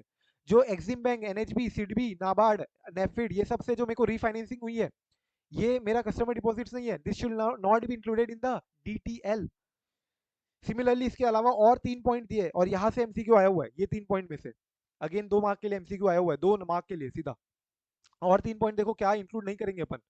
एक दिया है बैड डेट्स, हो गया था तुमने, और मान लो तुमको अब बैड डेट से रिकवरी हो गई है, तुमने एक अकाउंट को एनपीए डाल दिया, एनपी 100% डाल दिया था, लॉस एसेट बुक कर दिया था, उसके अगेंस्ट प्रोविजन भी बना दिया था 100%, और वो पैसा उसके बाद भी नहीं दे रहा था, तुमने क्या कर दिया, उसको राइट ऑफ कर दिया, बुक से हटा दिया। बुक से राइट ऑफ करना मतलब हटा देना। लॉस एसेट देखो, लॉस एसेट तुम क्या करते हो, पहले लॉस एसेट करते हो उसको, उसके ऊपर 100% प्रोविजन बना दोगे। मान लो सतीश मेरे को पैसा नहीं दे रहा है, तो मैं क्या करूंगा, उसके ऊपर 100% प्रोविजन बना दूंगा, और 100 लॉस एसेट अगर उसको मैंने कर दिया, तो मैं 100% प्रोविजन बना दूंगा। But Satish is still in my books of account, Satish अभी भी पैसा देगा मेरे को, तो वो सतीश से ही क्रेडिट करूंगा मैं। लेकिन मैं राइट ऑफ अगर कर दिया सतीश को, राइट ऑफ कर दिया मतलब मैं सतीश को उड़ा दूंगा, और उससे रिलेटेड प्रोविजन जो है वो भी उसको हटा दूंगा। तो अगर मैंने राइट ऑफ ही कर दिया, जब बैड डेट्स हो गया, सतीश दे ही नहीं रहा है, सतीश पैसा बैड डेट हो गया है कुल मिला के, तो सतीश को जब मैंने राइट ऑफ कर दिया, राइट ऑफ क्यों करती है bank generally? To clean up their books of account, clean करने के लिए। क्लीन मतलब मैं सतीश को हटा दूंगा तो मेरे एनपीए कम हो जाएंगे ना। मेरे को अगर बैंक को एनपीए कम दिखाना है, बैंक को समझो एनपीए रिपोर्ट करने पड़ते हैं, एनपीए अगर कम कर रहे हैं कि एनपीए कम दिखाना है, तो मैं अगर सतीश को एज एन एनपीए दिखाते रहूंगा मेरे बुक्स में, तो एनपीए एक स्टिपुलेटेड अमाउंट तक दिखते रहेंगे ना। लेकिन मेरे को अब एनपीए कम करके दिखाना है आरबीआई को, या to the shareholders, to the other stakeholders, तो मैं क्या करूंगा, सतीश भगाओ, सतीश को हटाओ, दे ही नहीं रहा पैसा, तो सतीश को उड़ा दो, बुक से उड़ा दो, नहीं चाहिए मेरे को पैसा, मैं उसको बेड डेट्स मान लूंगा, क्योंकि मैंने ऑलरेडी प्रोविजन तो उसके अगेंस्ट क्रिएटेड है। तो मैं अगर उसको बेड डेट्स मान लिया था, और अब चल के 2 साल बाद मेरे को मान लो सतीश पैसा दिया, तो क्या अब इससे रिलेटेड मेरी कोई लाइबिलिटी आनी चाहिए क्या, कि मेरे को एसएलआर रिक्वायरमेंट मेंटेन करने पड़े? क्या सतीश अब मेरे को बाद में आके ये अमाउंट फिर से मांग सकता है? नहीं। समझ में आ रहा है क्या लॉजिक, कि जो पैसा मेरे को सतीश से बैड डेट्स रिकवरी हुई है, ये लॉजिक डीटीएल का क्या था, स्टैट्यूटरी लिक्विडिटी का रेशियो का रिक्वायरमेंट क्या थी, कि अगर बाद में चल के उसी पैसे का में से कुछ पैसा अगर वापस कस्टमर मांग ले, तो मेरे पास 18.5% मैं क्या रखूंगा, अपने पास रखूंगा ऑफ द टोटल डीटीएल। लेकिन सतीश का ये वाला जो बेड डेट्स रिकवरी वाला पैसा है, ये मेरे से कोई मांगने थोड़ी ना वाला है, ये तो मेरी इनकम हो गई, ये मेरी लाइबिलिटी नहीं है कुल मिला के मैं बोलूँ तो, डीटीएल में इंक्लूड नहीं होगा। क्लियर है क्या? सेकेंड बोलता है इंपोर्ट बिल्स। अब मान लो सतीश ने क्या करा है, एक्सपोर्ट करवाया कुछ माल, और एक्सपोर्ट के अगेंस्ट जो अमाउंट है, अमाउंट जो है वो बैंक रिसीव करेगी। तो ये भी जो बैंक रिसीव कर रही है एज एन एजेंसी बिजनेस या बोल लो, या तो तुम्हारा अगेंस्ट सर्टेन इंपोर्ट बिल्स, जो भी तुम्हारा अमाउंट रिसीव कर रही है बैंक, ये बैंक को क्या करना है, सिंपल एज अ लेना है और किसी और को देना है। तो ये भी, ये जैसा इसके टाइप का हो गया, समझ लो नेपफिड, सिडबी, एनएचबी, एक्सिम जो रीफाइनेंस करती है ना, तुम बैंक क्या करती है, बैंक पैसा नेपफिड से लेती है और अपने दूसरे को किसी को देती है। सिमिलरली ये जो इंपोर्ट बिल्स भी है ये उसी टाइप का है, इंपोर्ट बिल के अगेंस्ट जो पैसा मिला है वो किसी और को तुरंत तुरंत दे देगी पूरा का पूरा, बट ये जो पैसा मिला है इसको तुम डीटीएल के कैलकुलेशन में अगेन नहीं लोगे, क्योंकि वो उस नेचर का ही नहीं है, शॉर्ट टर्म डिपॉजिट्स नेचर का नहीं है। थर्डली तुम्हारा है unadjusted deposit lying in the link branches for agency business like dividend warrant, interest warrant, refund of application money. तो ये जैसे तुमको पता होगा आजकल जितने आईपीओ आईपीओ है, तो तुम आईपीओ असबा के थ्रू अप्लाई करते हो। असबा मतलब पता है ना, application system based banking based कुछ है असबा, नेट बैंकिंग बेस्ड जब तुम आईपीओ को अप्लाई करते हो, तो डेट इज व्हाट असबा। जहाँ पे पैसा कौन ब्लॉक कर रही है, बैंक, बैंक पैसा ब्लॉक करती है तुम्हारा। और ये जो बैंक पैसा ब्लॉक करने के बाद आईपीओ का जब तुम्हारा अलॉटमेंट हो जाएगा, उस अलॉटमेंट के एक दो दिन बाद तुम्हारे को रिफंड हो जाएगा पैसा। तो रिफंड ऑफ एप्लीकेशन मनी, यानी जो भी तुम्हारा एप्लीकेशन मनी आया तुम्हारे पास, डिविडेंड वारंट, डिविडेंड तुम्हारे कलेक्शन के लिए मैं बैठा हुआ हूँ एज एन एजेंसी बिजनेस में, तुम्हारे बिहाफ में डिविडेंड कलेक्ट करता हूँ और फिर तुम्हारे अकाउंट में डाल देता हूँ। तो ये जो मेरे पास पैसे आ रहे हैं इन टर्म्स ऑफ एजेंसी बिजनेस, ये पैसा तो मैं तुमको तुरंत तुरंत दे देता हूँ, just like import bills, right? And therefore this will also not be included in DTL. Clear है क्या लॉजिकली? यहाँ तक पढ़ लो एक बार। एक लास्ट पॉइंट भी देख लेना, ये इंपॉर्टेंट है, नया आ सकता है, margin held and kept in central deposit for funded facility. तो फंडेड फैसिलिटी और नॉन फंडेड फैसिलिटी मैंने तुमको बताया था क्या? फंडेड फैसिलिटी मतलब मान लो आज मैं गौरव को अगर लोन दे रहा हूँ, लोन दे रहा हूँ, तो ये हो गई मेरी फंडेड फैसिलिटी, मैंने उसको फंडिंग की ना। और नॉन फंडेड फैसिलिटी में मान लो गौरव आज मेरे पास आया और क्रेडिट, लेटर ऑफ क्रेडिट मांग रहा है, या फिर गारंटी मांग रहा है मेरे से, गारंटी, ठीक है? तो जो गारंटी है या एलओसी है, लेटर ऑफ क्रेडिट, ये मेरी फैसिलिटी नहीं है, मैंने उसको कुछ पैसे नहीं दिए, फंडेड फैसिलिटी नहीं है, बट ये नॉन फंडेड एक तरीके से फैसिलिटी हो गई। क्यों? क्योंकि आज चल के अगर गौरव कुछ डिफॉल्ट मारेगा तो मैंने तो गौरव के अगेंस्ट गारंटी दी हुई है ना, तो पैसा मेरे को हो सकता है बाद चल के देना पड़े, ऑल्दो मैं गौरव से वसूलूंगा, लेकिन एक तरीके से ये फैसिलिटी फंडेड नहीं है, ये अभी नॉन फंडेड है।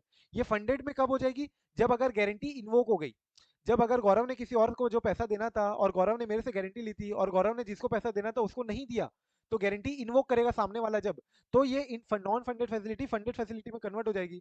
ये क्या बोल रहा है, जो फंडेड फैसिलिटी के अगेंस्ट तुमने मार्जिन रखे ना, जैसे मैंने अभी बताया ना, 100 रुपए लोन दे रहे हो तो 120 रुपए की तुम मार्जिन रख रहे हो, कोलेट्रल रख रहे हो, तो ये जो 120 रुपए का कोलेट्रल रखे हो तुम, मार्जिन रखे हो, इसका तुम डीटीएल में इंक्लूड मत करना। इसका कुछ पैसा का एसएलआर रिक्वायरमेंट एप्लीकेबल नहीं है, ये पैसे को तुमको एसएलआर मेंटेन नहीं करना है, जो तुम्हारे पास कोलेटरल, जो तुम्हारे पास मार्जिन है फॉर फंडेड फैसिलिटी। क्लियर है यहाँ तक? एक बार देख लो फटाक से, इंपॉर्टेंट है, वेरी वेरी इंपॉर्टेंट, एक एक वर्ड इंपॉर्टेंट है यहाँ पे, मैं बता दूं तो कुछ भी मत छोड़ना। एक भी चीज समझ में नहीं आई, एक भी वर्ड समझ नहीं आया तो तुरंत पूछ लो, रीड कर लो एक बार फटाक से। और देखो मैंने यहाँ पे एक छोटी सी ट्रिक भी बनाई है ताकि तुम एक बार दो तीन चार पॉइंट कुछ तो याद रख सको कि कौन कौन से पॉइंट मेरे को इंक्लूड नहीं करना है डीटीएल में। ये एमसीक्यू आया हुआ है, ये 3 पॉइंट से 2 नंबर के लिए, दिसंबर 21 में आया था, आई रिमेम्बर।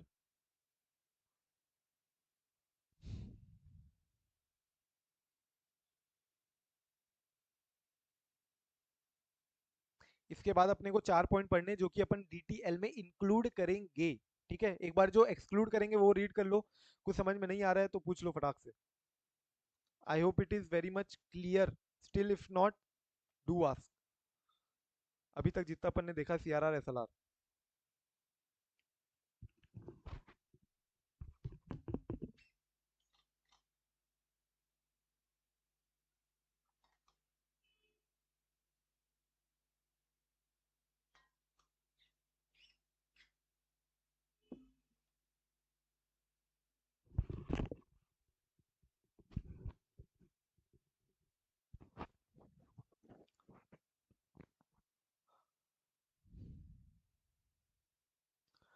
बोलो विनोद कुमार।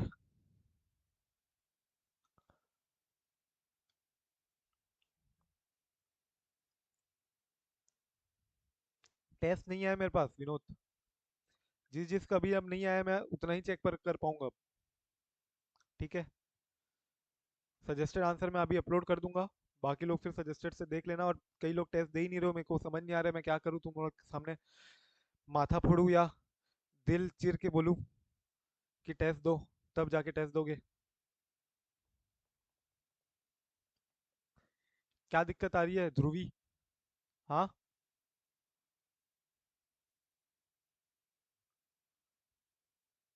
क्यों टेस्ट नहीं दे रहे हो? बोलो फटाफट।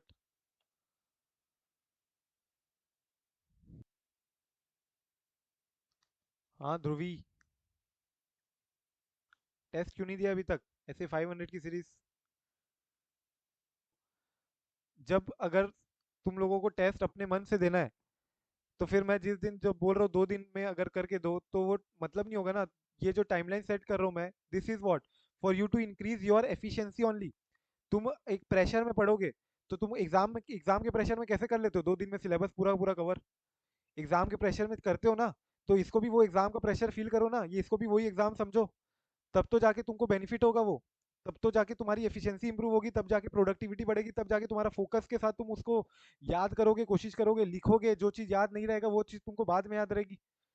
ये इंपॉर्टेंट फेज होता है, जिससे तुम्हारी प्रिपरेशन और अच्छी होने वाली है। कितना भी टाइम मिल जाए, पूरा कोर्स तो होना ही नहीं है एकदम अच्छे से। ऑब्वियसली तुमको देखना पड़ेगा कि भाई कितना नंबर ऑफ टाइम रिवाइज कर पाओगे तुम। अगर मैं बोलूँ ऑडिट को एज सच कितना रिवीजन करोगे तुम, तब जाके तुम एग्जाम डे में रिवाइज कर पाओ पूरा का पूरा 1.5 दिन में। तो ये डिपेंड करेगा तुमने ऑलरेडी कितना रिवाइज किया हुआ है पहले से, और कितना कुछ चीजें समराइज की हुई है पहले से। समझ में आ रहा है? तुम अगर बोलोगे कि मैंने 2-3 बार रिवीजन की हुई है, तो ऑब्वियसली नहीं होने वाला फिर वो। पूरा साल मिले तो क्यों नहीं होगा सतीश? अब कुछ भी बातें मत करो तुम। ठीक है। पूरा साल क्या, 2-3 महीना काफी है तुम्हारे लिए अभी। ऑलरेडी इतने डिमोटिवेटेड लग रहे हो। अभी तुम्हारे पास कितना टाइम है? फेब, मार्च, अप्रैल, मई। साल क्या, 1/3 साल बचा है तुम्हारे पास। फेब, मार्च, अप्रैल, मई। इसमें तुम्हारे अगर प्रॉपरली नहीं कर पाओगे तो कैसे चलेगा बात? रिवाइज करो प्रॉपरली, समराइज करो एक एंड पे, या बाजू में लिखते जाओ कुछ कुछ लिखना है तो। और कुल मिला के यही समरी जो तुम बना रहे हो, ये तुम जो रिवाइज कर रहे हो, ये बाद में काम आएगी। अगर मैं तुमको बताओ, बैंक ऑडिट का मैंने रिवीजन लेक्चर अपलोड किया हुआ है यूट्यूब में 2 घंटे का। 2 घंटे में मैं तुमको समझाते हुए, एक्सप्लेन करते हुए अगर मैं रिवाइज करवा रहा हूँ 2 घंटे में, तो तुम 2 घंटे में बैंक ऑडिट रिवाइज नहीं कर सकते? एक बार 4-5 बार जब तुम रिवाइज कर चुके हो।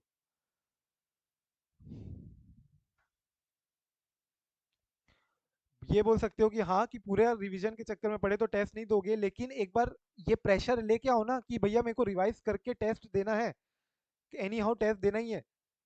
ये जब तुम प्रेशर फील करोगे तभी तो तुम उस टेस्ट को सीरियसली लोगे। एकदम ज़्यादा तुम्हारी प्रोडक्टिविटी बढ़ेगी। जैसे तुम एग्जाम लेवल में करते हो ना, एग्जाम में कैसे पढ़ते हो फटाफट, एग्जाम में तो करते ही हो ना। तो इन डेट केस तुमको इस समय भी ऐसे ही करना है, एग्जाम सोच के पढ़ो।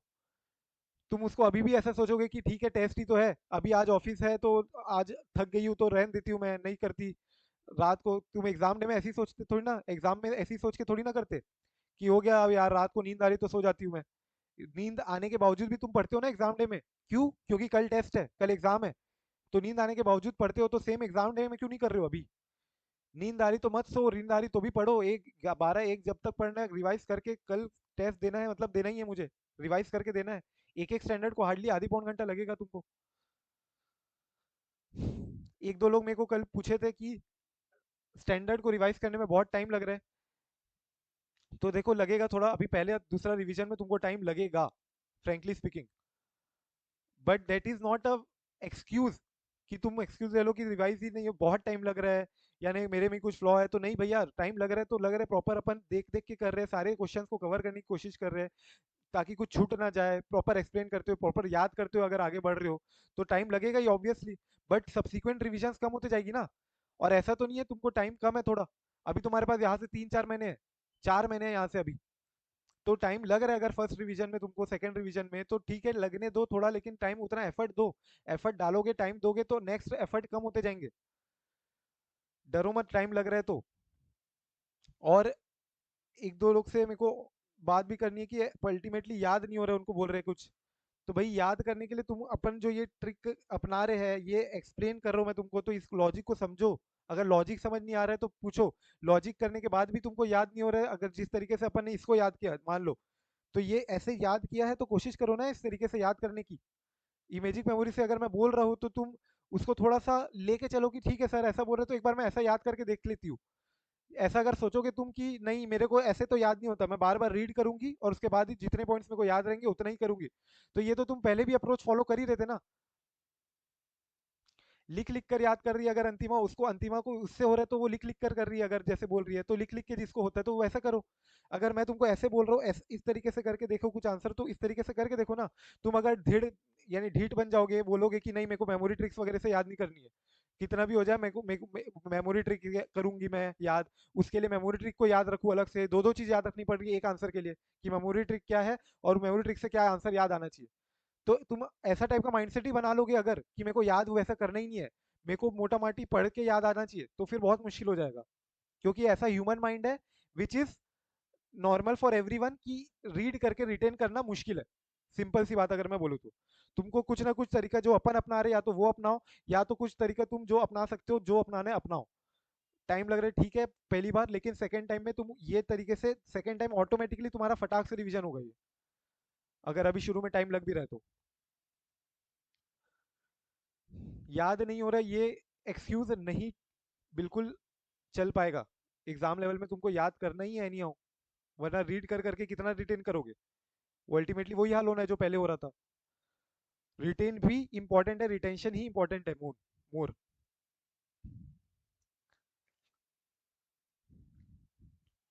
कोशिश करो आज रात तक या कल टेस्ट देना ही है तुमको। ऑफिस जिसका है ऑफिस करके जल्दी आके रिवाइज करो, रात को बैठ के रिवाइज करो, सुबह जल्दी उठ के रिवाइज करो। एक दिन कम सोओगे तो भी दिक्कत नहीं है, लेकिन टेस्ट दो मेरे को। आ जाओ अभी कहा कौन कौन से पॉइंट अपने को कहा करना है include. Specifically examine that the items have been included in the DTL, demand time liability, जो तुम्हारा डिपॉजिट्स है उसमें कौन कौन से पॉइंट्स को तुम इंक्लूड करोगे। दैट इज ये सारे जो बैलेंसेस है इसको मैं अपने डिटेल में इंक्लूड करूंगा। कुल मिला के अगर मैं बोलूँ तो इन सब पे मेरे को 18% SLR रिक्वायरमेंट एप्लीकेबल होगी। सबसे पहला बोलता है नेट क्रेडिट बैलेंस है अगर इन ब्रांच एडजस्टमेंट अकाउंट, मतलब समझ लो मेरी ब्रांच है और एक माया दूसरी ब्रांच है मान लो, तो मेरे और माया के बीच में जो ट्रांजेक्शन हो रहा है, बीच में ब्रांचेस के बीच में भी ट्रांजेक्शन होता है, मैंने कुछ पैसा दिया बीच में डे वाइज, माया ने मेरे को कुछ पैसा दिया, तो माया ने जो मेरे को मान लो पैसा ज्यादा दिया है, मैंने उसको पैसा कम दिया है, तो नेट नेट क्रेडिट बैलेंस दिखेगा। माया ने मेरे को ज्यादा पैसा दिया हुआ है ना, तो मेरे पास जो माया का एक्स्ट्रा पैसा है, क्रेडिट बैलेंस जो दिख रहा है माया का, ब्रांचेस का अगर मैं बोलूँ तो ब्रांचेस का, तो वो मेरे इसमें इंक्लूड होगा, उसके ऊपर मेरे को SLR रिक्वायरमेंट एप्लीकेबल है, क्योंकि कल चल के माया कभी भी मेरे से पैसा मांग सकती है। Secondly, borrowings from abroad by banks in India needs to be considered as liabilities to others and thus needs to be considered at a gross level. Mark करना इंपॉर्टेंट, ग्रॉस लेवल को मार्क करो important. क्या है important, क्यों mark करना है gross level important, क्योंकि देखो ये क्या बोल रहे हैं, borrowings from abroad bye banks, abroad से बोरिंग कर रहे हो, जैसे एग्जांपल ले लो ईसीबी। ईसीबी तुमको पता होगा, economic commercial borrowings, sorry external commercial borrowings, ECB external commercial borrowings. तो जो ईसीबीज है या अदर अब्रॉड से जो तुम बोरोइंग कर रही है बैंक, इस केस में तुमको ग्रॉस लेवल में लाइबिलिटी को रिकॉग्नाइज करना है, ग्रॉस लेवल में लाइबिलिटी को रिकॉग्नाइज करना है एज कंपेयर्ड एज अगेंस्ट जो तुम्हारी liabilities towards banking system in India है, ये तुम्हारे नेट लेवल पे होता है, नेट लेवल। एग्जांपल ले लो, जैसे ईसीबी तुमने कोई बाहर से लिया, 100 करोड़ लिया तुमने ईसीबी, तो ये 100 का 100 करोड़ तुम्हारा कहाँ पे आएगा, डीटीएल में, इररिस्पेक्टिव ऑफ द फैक्ट कि अगर तुमने कुछ एसेट किसको दिया हो, जो अब्रॉड में जो पार्टी है ईसीबी जिसने तुमको लैंड किया है, तुमने कुछ एसेट उसको दिया हुआ भी होगा अगर, तो भी स्टिल 100 का 100 करोड़ मैं ग्रॉस लेवल पे डीटीएल रिकॉग्नाइज करूंगा। सिमिलरली अगर कोई और liabilities towards banking system in India, मैंने किसी और बैंक से बोरो की है, मान लो बीओबी ने किसी और बैंक से बोरो की है, और इस केस में मैंने कुछ एसेट बीओबी को भी दिए हुए, बैंक ऑफ इंडिया ने बीओबी बैंक ऑफ बड़ौदा से कुछ एडवांस लिया है, कुछ पैसे बोरो किए हैं, और उसके अगेंस्ट कुछ पैसे मैंने उसको दिए भी है, अगर एट द कोलेट्रल या कुछ भी बोल लो। तो इस केस में जो इंटर ट्रांजेक्शन बीच में हुआ है ना बीओबी और बीओआई के बीच में, ये नेट करके मेरे को लाइबिलिटी लेनी है। दैट इज उसने मेरे को जितना पैसा दिया माइनस मैंने जितना उसको ऑलरेडी पैसा दे दिया था, तो यहाँ पे नेट लेवल में मेरे को देखना है। लेकिन जो एक्सटर्नल कमर्शियल बोरिंग हो गई या बोरिंग फ्रॉम अब्रॉड हो गया, ये मेरे को ग्रॉस लेवल पे इंक्लूड करना है मेरे डीटीएल लाइबिलिटी कैलकुलेट करते टाइम। तो देखो क्या दिया है, thus needs to be considered at gross level, unlike liabilities towards banking system in India which are permitted to be net off करके दिखा सकते हो तुम against assets towards banking system in India. Thus the adverse balance in nostro mirror account equals to liability to others. तो nostro account भी तुमको कहाँ लेना है, लाइबिलिटी डीटीएल में इंक्लूड करना है। नॉस्ट्रो अकाउंट मतलब क्या होता है, नॉस्ट्रो अकाउंट तुम लोगों ने पढ़ा होगा एसएफएम में। हाँ, नॉस्ट्रो वॉस्ट्रो बोलो, पता है क्या किसी को?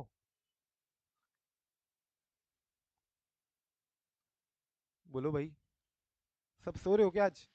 मेरा अकाउंट तुम्हारी बैंक में। तुम्हारा अकाउंट अगर मेरी अकाउंट मेरी बैंक में है, right, are account with you, correct Dharmendra? तो मेरा तुम्हारा अकाउंट मेरी बैंक में, मेरे मेरे पास है मान लो, तो माया के लिए क्या होगा, वो नोस्ट्रो अकाउंट।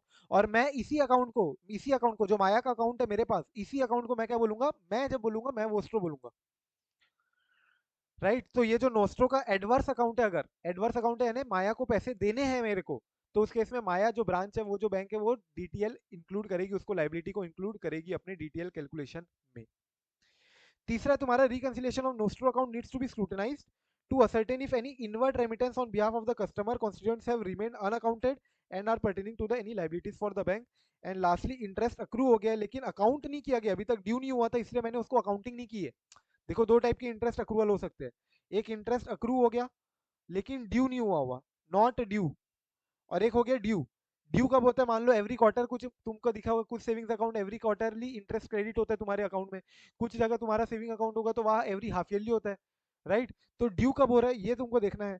अगर ड्यू हो गया तो ऑब्वियसली तुम्हारे डीटीएल में इंक्लूड हो गई होगा, वो तो तुमको क्रेडिट करना ही है ऑब्वियसली। लेकिन ड्यू नहीं है, दैट इज नॉट अकाउंटेड अभी तक, लेकिन अक्रू हो गया ना डेली बेसिस में, तो ये भी तुम्हारा डीटीएल में इंक्लूड करना है, ये भी बैलेंस तुमको डीटीएल कैलकुलेशन में इंक्लूड करना है। ये याद रखना, दिस इज, मैं तुमको बाद में भी बताऊंगा कारो के टाइम में, this is not included in कारो। कारो में जब अपन बोरोइंग्स कैलकुलेट करते हैं ना, तो बोरोइंग्स कैलकुलेट करते time interest accrue and due लेते हैं, interest accrued but not due को नहीं लेते। याद रखना यहाँ पे interest accrued and not accounted उसको भी तुमको लेना है, कहाँ पे, डीटीएल में, याद रखना है।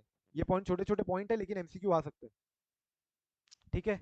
I hope CRR SLR is very very clear to you all. SLR obviously.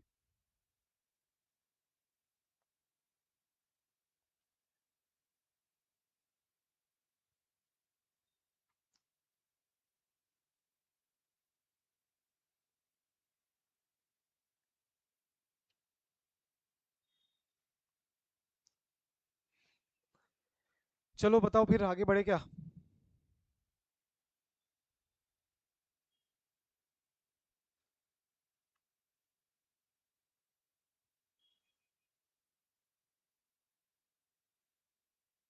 Yes, sir. अभी ना मैं तुमको थोड़ा आज होमवर्क देने वाला हूँ, डेट इज जितना पोर्शन अपना बच जाएगा उतना पोर्शन मैं एनपीए करवा रहा हूँ, अच्छे से एनपीए डिटेल में अपन करेंगे। बाकी जो वाउचिंग वेरिफिकेशन वाले पॉइंट है उसके लिए मैं तुमको क्या दे रहा हूँ, लेक्चर, ठीक है।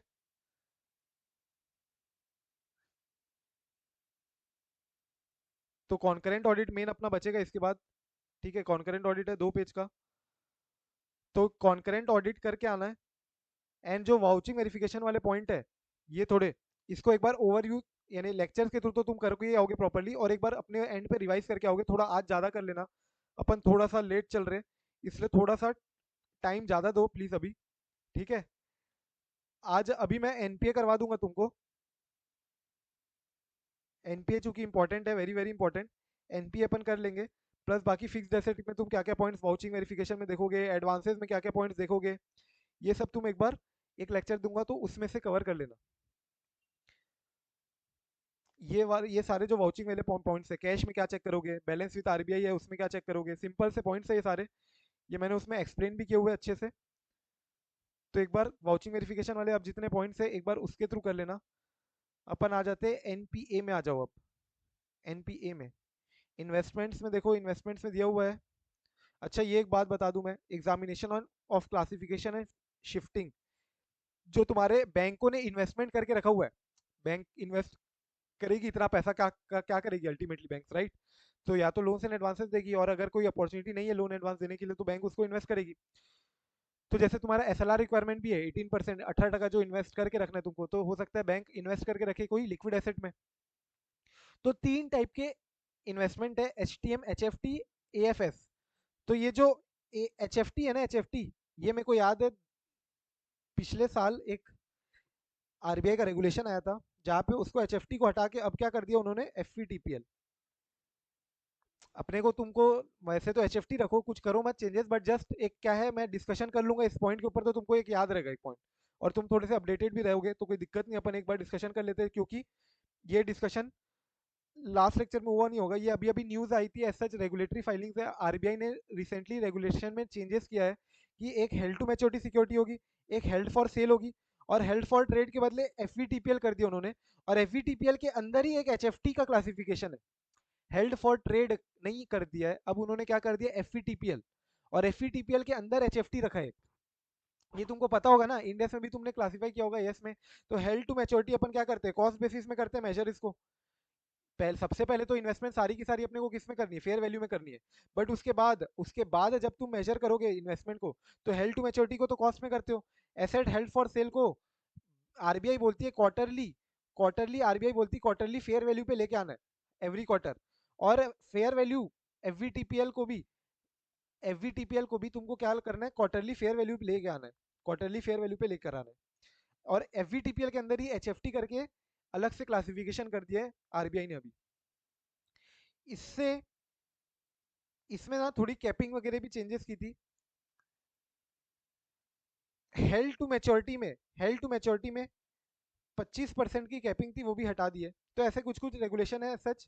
बट एक इंपॉर्टेंट मैं बोलूँ तो एच को हटा के उसने क्या कर दिया आरबीआई ने, अब एफ कर दिया। एक बार देखते हैं अपन, अगर तो देखो कुछ देख भी सकते हैं, इससे क्या है थोड़ा बहुत तुम इसको भी ऐसे गूगल वगैरह भी कुछ करोगे इन फ्यू पॉइंट्स, अगर तुमको कुछ लग रहा है कि यार इतने सारे पॉइंट है, कुछ पॉइंट ना याद नहीं हो रहे बहुत सारे, तो इसमें से कुछ कुछ पॉइंट के रिलेटेड न्यूज़ देखो, थोड़ा गूगल करो इस पॉइंट के बारे में। तो क्या है, थोड़ा सा टाइम इन्वेस्ट करोगे पॉइंट्स पे तो ऑटोमेटिकली रिटेन होगा। इंटरेस्ट डेवलप करोगे अपने आप तो ऑटोमेटिकली वो पॉइंट्स रहेंगे तुम्हारे, कुछ जानने की कोशिश करोगे उसके अंदर तो जैसे कि मैं बोल रहा था, banks held for maturity, RBI change, इसमें मैं न्यूज़ में जाऊँ अगर,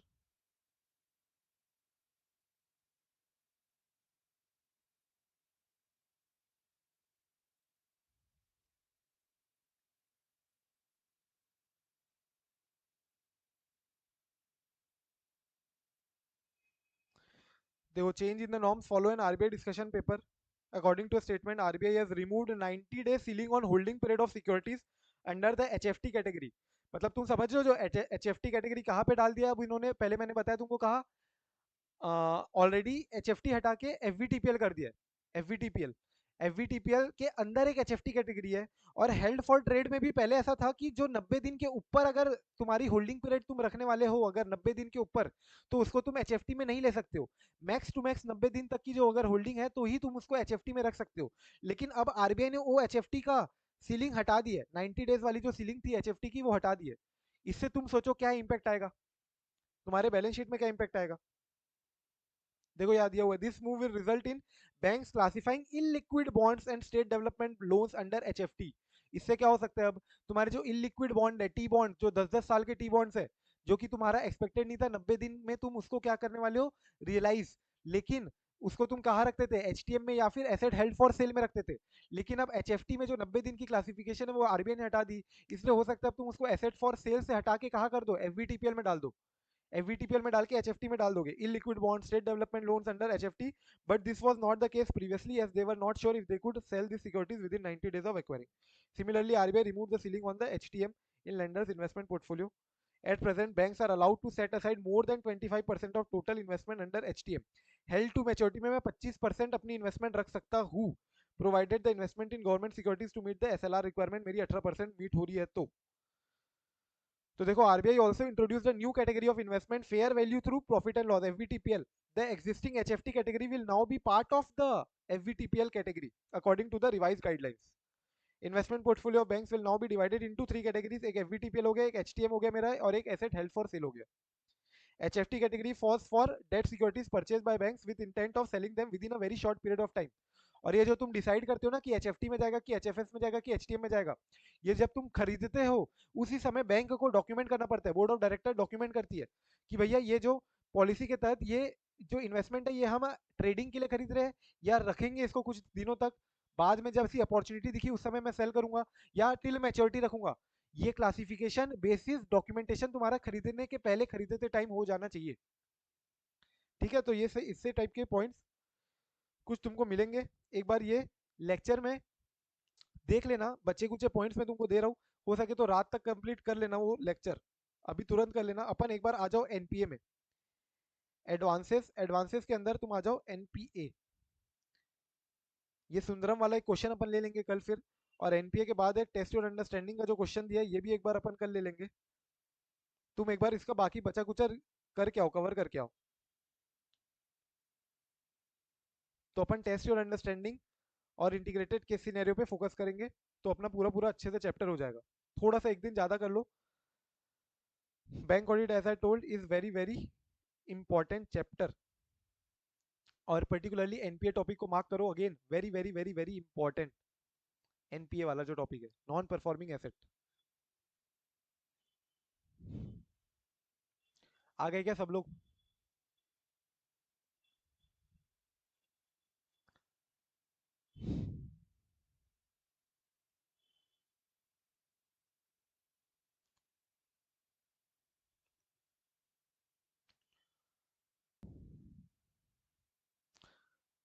आ जाओ अब नॉन परफॉर्मिंग एसेट्स.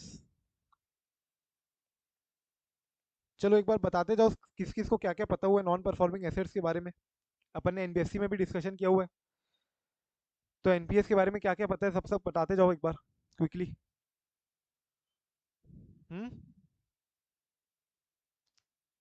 कैसे क्लासिफाई करेंगे अपन एनपीए को, परफॉर्मिंग एसेट को एनपीए कब करेंगे, बोलो भाई.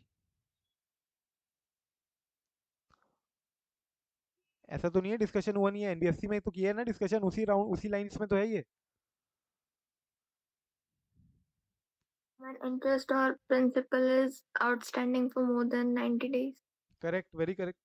तो मोर देन 90 डेज अगर आउटस्टैंडिंग है मेरा, ओवर ड्यू बोल दो इसको, ओवर ड्यू, या इसको अपन क्या बोलते हैं, पास्ट ड्यू. पास्ट ड्यू मतलब ड्यू डेट के बाद भी पास्ट हो गया है और अभी तक नहीं मिला है. आफ्टर पासिंग 90 डेज ऑफ सब स्टैंडर्ड कैटेगरी, सब स्टैंडर्ड नहीं Sachin, after passing 90 days of standard category only. इसके बाद 90 डेज के बाद मैं उसको सब स्टैंडर्ड कर दूंगा. सब स्टैंडर्ड किया ही मतलब एनपीए हो गया वो. समझ में आ रहा है? तो स्टैंडर्ड एसेट है तुम्हारा, 90 डेज पास हो गया, तुम अगर आउटस्टैंडिंग अमाउंट नहीं पटा रहे हो, प्रिंसिपल हो या इंटरेस्ट हो, उस केस में तुम सब स्टैंडर्ड किए जाओगे. और सब स्टैंडर्ड मतलब तुम कहाँ क्लासीफाई हो जाओगे, एनपीए में. पास ड्यू या ओवर ड्यू बोलो. ओवर ड्यू, ड्यू मतलब कहाँ से देख रहे हैं अपन, due from when, balance sheet date क्या, due from when? No sir, due date of payment. Due date of payment से, ऑब्वियसली. तो ये छोटी छोटी बात है, इसको भी इन्होंने बताया भैया due date of balance sheet से मत देखना, ड्यू डेट से देखना, ऑब्वियसली. ठीक है, तो देखो यहाँ पे क्या क्या बोलता है बातें. Classification and provisioning. तो अपने को बैंक को एक ऑनगोइंग आइडेंटिफिकेशन एंड क्लासिफिकेशन का एक सिस्टम मेंटेन करना है, जहां पे banks are able to identify and classify the account as NPA without any manual intervention. Mark करो, इंपॉर्टेंट. दैट इज तुम्हारा जो कोर बैंकिंग सिस्टम होगा ना, जो तुम्हारा अकाउंटिंग रहेगा, सॉफ्टवेयर फिनेकल जैसे हो गया, ये खुद में तुम्हारा एक ऐसा सिस्टम होना चाहिए जो डेट ऑफ ड्यू डेट से 90 दिन के बाद अगर नहीं हुआ तो एक फ्लैग लगा दे, और फ्लैग के तहत तुम्हारा क्या हो जाए, ऑटोमेटिकली रेड फ्लैग लगा के एनपीए क्लासीफाई कर दे। तो ऑनगोइंग आइडेंटिफिकेशन क्लासिफिकेशन का सिस्टम होना चाहिए तुम्हारा without manual intervention. Classification made is appropriate particularly in the case of threats to recovery, particularly in the case of threats to recovery। Then secured and unsecured portion को तुमको अलग अलग करना पड़ेगा। क्यों क्यों क्यों क्यों बताओ, ये भी तुमको लिंक करते आना चाहिए। सिक्योर्ड और अनसिक्योर्ड पोर्शन अलग अलग क्यों कर रहे हैं अपन? 100% Provisions. provision. तो प्रोविजन मेंटेन करते टाइम जब तुम्हारा डाउटफुल एसेट होता है, डाउटफुल एसेट, तो डाउटफुल एसेट में सिक्योर्ड पोर्शन के लिए अपन अलग अलग प्रोविजन था 20%, 30%। लेकिन जो अनसिक्योर्ड पोर्शन है, डाउटफुल हो गया वो, तो उस केस में अपन 100% प्रोविजन मेंटेन करते हैं, right. Similarly, review and compare the date of NPA of loan accounts mentioned in the current year statement with that of previous year. Reason for any change should be ascertained। अगर तुम NPA से कोई change कर रहे हो, उसको doubtful से substandard, यानी डाउटफुल से लॉस एसेट या सबस्टैंडर्ड, जो भी तुम चेंज कर रहे हो, तो उसका रीजन असर्टेन करना पड़ेगा। पिछले साल जो डेट ऑफ एनपीए था उसके तहत प्रीवियस ईयर में जब एनपीए हुआ था, ये सब एक बार रिव्यू करो, कंपेयर करो। Accounts regularised balance sheet date, इसको मार्क करो, इंपॉर्टेंट। मतलब बैलेंस शीट डेट आते आते तुमने अपना अकाउंट को रेगुलराइज कर दिया है अगर, तो हो सकता है कुछ घपला हो। यहाँ पे तुमको ध्यान रखना है, सतर्कता बनाना है ऑडिटर को। क्यों? क्योंकि मैंने बताया बैंक जनरली क्या चाहेगी, बैंक जनरली क्या चाहेगी, जो मेरा ग्रॉस नॉन परफॉर्मिंग एसेट है या नेट नॉन परफॉर्मिंग एसेट है, एनपीए है, वो ज्यादा होना चाहिए या कम होना चाहिए? बैंक जनरली क्या चाहेगी? हाँ, बैंक अपनी एसेट क्वालिटी अच्छी चाहेगी ना, एसेट क्वालिटी अच्छी चाहेगी, यानी बैंक चाहेगी क्या कि मेरा एनपीए कम हो, जितना रिपोर्टेड एनपीए कम हो उतना अच्छी बात है। एनपीए कम होने के लिए, कम रिपोर्ट करने के लिए हो सकता है बैंक क्या करे, बैलेंस शीट डेट में जीएनपीएस को इंप्रूव कर दे, that is balance sheet date में कुछ अकाउंट को रेगुलराइज कर दे, और फिर बैलेंस शीट डेट खत्म होने के बाद फिर नेक्स्ट ईयर क्या करते, वो अकाउंट को फिर से इरेगुलर कर दे।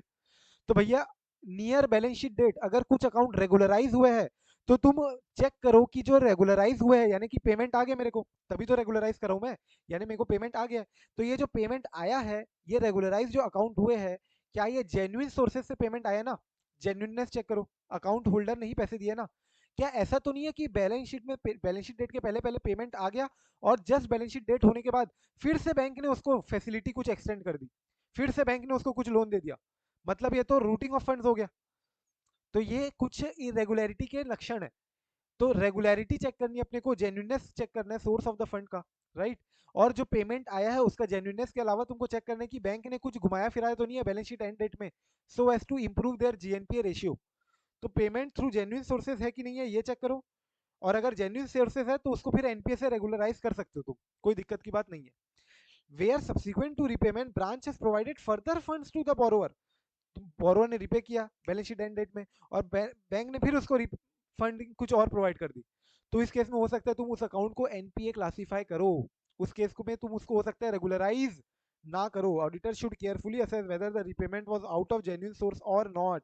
If account indicates inherent weakness, तो उसको तुम एनपीए मानो, डीम्ड एनपीए मानो।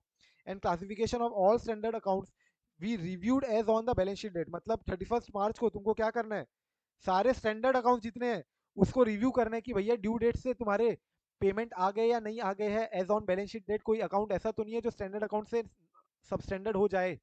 Classification of all standard accounts तुमको चेक करना on balance sheet date. And the date of NPA is very very important, because जिस दिन तुम एनपीए मार्क करोगे वहीं से जो तुम्हारा ये प्रोविजनिंग वगैरह चालू होगी ना, वहीं से तुम्हारे doubtful asset till 1 year, 1 year से लेके 3 ईयर, मोर देन 3 ईयर्स, याद है? तो इसलिए जिस दिन तुम एनपीए मार्क कर रहे हो, date is very very significant to determine the classification of the account.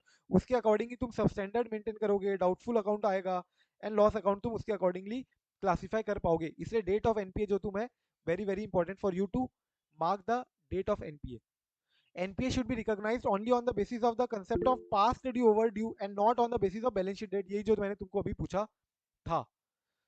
हाँ सतीश, इनहेरेंट वीकनेस कैसे दिखाएगा? क्या बोले? इनहेरेंट वीकनेस जो ये इंडिकेट करता है, ये कैसे इंडिकेट करेगा? इनहेरेंट वीकनेस तुम्हारी हो सकती है, जैसे कि अपन ने एक एग्जांपल देखा था, याद है तुमको, जहां पे Fedbank financial services limited NBFC जो था, उसमें अपन ने गोल्ड लोन का एग्जांपल देखा था, जहाँ गोल्ड लोन वाले मैंने क्या बोला था, रिस्ट्रक्चरिंग करवा दो, इनहेरेंट वीकनेस हो रही हम्म। है, या हो सकता है तुमने जो कोलेट्रल दिया है उसकी वैल्यू एकदम कम हो गई है, या अकाउंट को बहुत ज्यादा लॉस हो गया है, या जो उसने जो डीपी उसकी जो ड्राइंग पावर है वो एकदम कम हो गई है, या उसका ऑपरेशंस बंद हो गए हैं, जिस बेसिस में हमने उसको लोन दिया था वो उसके ऑपरेशन ही उसने बंद कर दिया, अपना बिजनेस बंद कर दिया, उसको हमने ओवरड्राफ्ट लिमिट दी थी, या उसको हमने कुछ सैंक्शन कराया था अमाउंट टर्म लोन, और उसका अब बिजनेस बंद हो गया है, कुछ कुछ तरीके से उसकी जगह वीकनेस दिख रही है, इनहेरेंट वीकनेस, तो हो सकता है तुम उसको एनपीए मानो। ठीक है, वो ओके। बैंक के डिस्क्रिप्शन पे है, बैंक को प्रॉपर डिस्क्लोजर के साथ उसको एनपीए मान सकती है। अब आ जाओ ड्राइंग पावर कैलकुलेशन, ये अभी अपन ने देखा था ड्राइंग पावर कैलकुलेशन एग्जांपल के साथ, राइट, डेटर का कुछ परसेंट, स्टॉक का कुछ परसेंट, एंड देन क्रेडिटर का कुछ परसेंट अपन माइनस करेंगे। जनरली बैंकें बहुत चालाक है, क्रेडिटर का ज्यादा परसेंट करती है माइनस, माइनस करते टाइम ज्यादा परसेंटेज अप्लाई करती है, और जब तुमको लिमिट देनी है, सैंक्शन करवानी लिमिट, ड्राइंग पावर कैलकुलेट करते टाइम डेटर और स्टॉक के ऊपर लिमिट यानी परसेंटेज जनरली कम रहेगा as compare to the percentage that is applied on creditors. But that is more practically, in terms of practical point of view में क्या होता है, कई कई होता भी नहीं, ऐसा जरूरी नहीं है हर जगह हो ऐसा, कई कई जगह डेटर क्रेडिटर दोनों स्टॉक में तीनों में सेम परसेंटेज अप्लाई होते हैं। तो सबका अपना अपना पॉलिसी अलग अलग बैंक का, बट ड्राइंग पावर कैलकुलेशन में कुछ बातें आरबीआई अपने को बोलती है कि चेक करना है, इंपॉर्टेंट। तो सबसे पहले तो भैया जो तुम्हारा ड्राइंग पावर है वो एक कैलकुलेशन करने के लिए board of directors of the bank एक पॉलिसी बनाएगी, और एज एन ऑडिटर अपने को चेक करने की जो बीओडी ने जो पॉलिसी बनाई डीपी कैलकुलेट करने के लिए, उसी के तहत हम डीपी कैलकुलेट कर रहे हैं, calculated as per guidelines form by the board of directors. दूसरा बोलते हैं कि proper reporting of sundry creditors and stocks covered under letter of credit and guarantee. तो ये क्या बोलता है कि अगर तुम मान लो अकाउंट को कुछ अकाउंट को यानी कुछ स्टॉक जो तुम्हारा है वो तुमने लेटर ऑफ क्रेडिट या गारंटी के रूप में कुछ स्टॉक ले लिया है, मतलब तुम इसको पैसा बाद में देने वाले हो, तो ये बोलता है कि उनको डिक्लेयर्ड स्टॉक्स में मत लेना, उनको डिक्लेयर्ड स्टॉक्स में मत लेना। देखो, declared stocks shall not cover borrowers liability outstanding in the form of sundry creditors और covered by letter of credit guarantees availed for procurement of material. तो इसको तुम स्टॉक्स में मत लेना अपने, जब तुम कैलकुलेट कर रहे हो डीपी। तीसरा है नेट वैल्यू ऑफ डेटर्स लेना है मेरे को फॉर डीपी कैलकुलेशन। नेट मतलब तुम्हारा कुछ डेटर होगा और तुमने कुछ डेटर ट्रांसफर कर दिया होगा किसी और को, कलेक्ट करने के लिए बोल दिया होगा, जैसे बिल डिस्काउंटिंग करते हो तुम, राइट। सिमिलरली कुछ डिस्काउंट अगर तुमने करा लिया है तो जितना तुम्हारा डेटर है उसमें से माइनस कर दो जितना तुमने डिस्काउंट करवा लिया है या जितना तुमने किसी और को बेच खाया है। तो जो नेट नेट डेटर है, नेट डेटर, सिर्फ नेट डेटर लेना है तुमको, नेट डेटर के ऊपर परसेंटेज अप्लाई होगा, नेट डेटर के ऊपर परसेंटेज अप्लाई होगा, ग्रॉस डेटर नहीं लेना है। जितना तुमने बिल डिस्काउंट करवा लिया उसके ऊपर थोड़ी ना देगी तुमको ड्राइंग पावर बैंक। इसके बाद working capital advances to construction company. तो जैसे समझो रियल एस्टेट कंपनीज होती है ना जनरली, तो इनका एक डब्ल्यू कैलकुलेशन होता है, बहुत माथापच्ची होती है। मेरे को याद है पर्टिकुलरली आर्टिकलशिप के टाइम 4-5 दिन घोट घोट के किया है, काम किया था डब्ल्यू कैलकुलेट करने के लिए।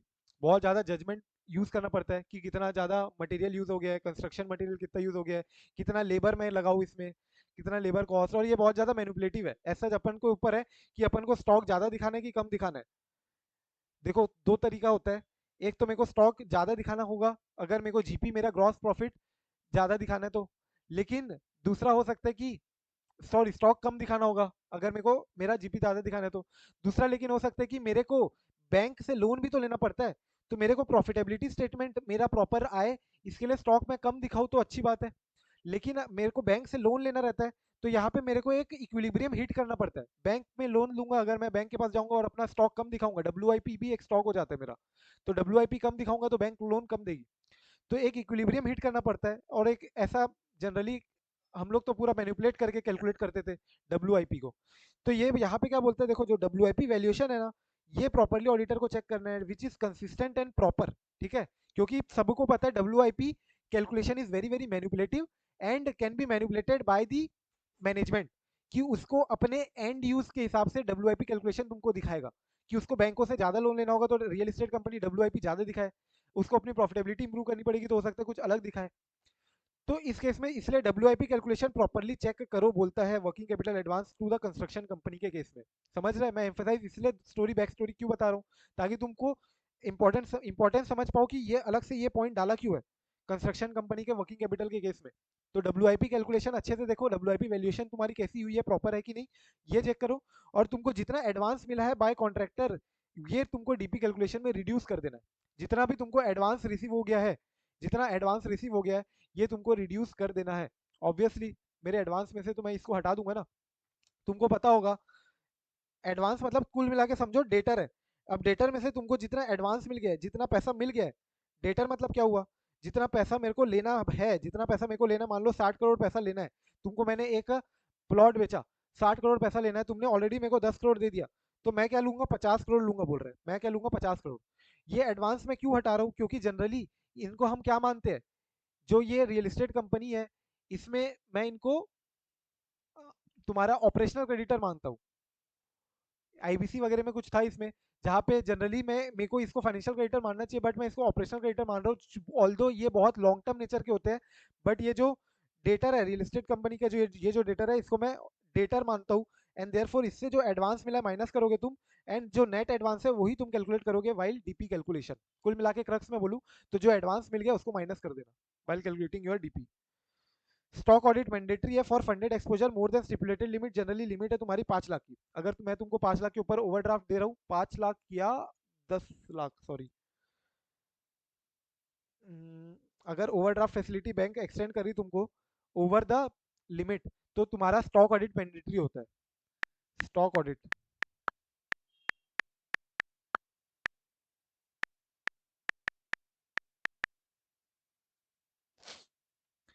5 करोड़, सॉरी 5 लाख नहीं, 5 करोड़ है, ठीक है। 5 करोड़ के ऊपर में अगर तुमको ओडी लिमिट दे रहा हूँ, तो उस केस में तुम्हारा स्टॉक ऑडिट करवाऊंगा मैं बैंक। तो बैंक तुमको पैसा दे रही है 5 करोड़ के ऊपर ओडी, तो मैं किसी को ऑडिटर को बोलूंगा और बोलूंगा कि इसका स्टॉक ऑडिट हर क्वार्टरली करके मेरे को देते रहना report. Now accounts with temporary deficiencies, accounts with temporary deficiencies, जैसे अभी मैंने एक एग्जांपल, कुछ एग्जांपल दिया था, सतीश पूछा था तो। सिमिलरली यहाँ पे क्या बोलते हैं, bank should not classify any advance account as NPA merely due to existence of some deficiency which are temporary in nature। तो परमानेंट नेचर की डेफिशिएंसी है तो अलग बात है, लेकिन कुछ टेम्पररी नेचर की डेफिशिएंसी है, तो उसके चक्कर में तुम अकाउंट को एनपीए मत कर देना बोल रहा है। Example, non availability of drawing power based on the latest available stock statement. जैसे एग्जांपल अपन ने देखा था ना, 64.5 सीआर का डीपी था मेरा, मैंने उसके अगेंस्ट 60 करोड़ का क्या दे दिया था, आउटस्टैंडिंग। अब ये 64.5 से नेक्स्ट टाइम क्या हो गया, 58 सीआर का हो गया।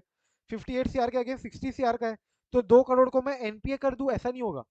ये टेम्पररी नेचर का है, 3 महीने बाद फिर ठीक हो जाएगा, 3 महीने बाद फिर स्टॉक रिप्लेनिश हो जाएंगे, 3 महीने बाद फिर डेटर्स रिप्लेनिश हो जाएंगे, तो मेरा डीपी पावर फिर बढ़ जाएगा।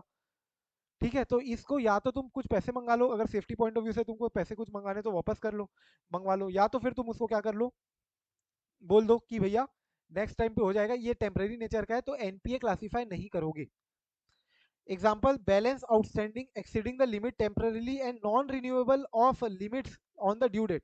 ड्यू डेट में तुम रिन्यू नहीं किए लिमिट, अगर गलती से तो रिन्यू नहीं किए अगर, तो भी तुम्हारा लिमिट दिख रही है किसको, जैसे समझ लो, मान लो बैंक ने मेरे को पैसा दिया हुआ है 10 लाख, 10 लाख अब मेरे को रिन्यू करवाना था, कब, मान लो कल, कल बैंक ने कुछ उनके एंड में कुछ दिक्कतें आई है और उन्होंने रिन्यू नहीं किया, लेकिन 10 लाख तो मेरे पास है, मैंने तो यूज करके रखा हुआ है।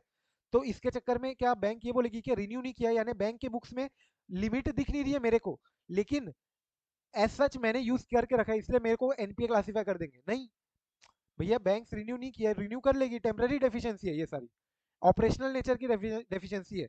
Non renewable of limits, mark करते जाना, non renewable of limits on due date, latest available stock statement के हिसाब से तुम्हारा ड्रॉइंग पावर अवेलेबल नहीं है, अगर balance outstanding exceed the limit temporarily, जितनी असाइंड हुई थी तुम्हारी। हाउएवर ये बोलता है क्या, stock statement relied upon by the bank for determining DP should not be older than 3 months, mark करना एमसीक्यू। जो तुम्हारा स्टॉक स्टेटमेंट है वो 3 महीने से ज्यादा पुराना नहीं होना चाहिए, एमसीक्यू मार्क कर लो। अभी तक आया नहीं है बट आ सकता है। स्टॉक स्टेटमेंट तुम्हारा 3 महीने से पुराना नहीं होना चाहिए। Outstanding in the account based on drawing power calculated from stock statement older than 3 months are considered as irregular.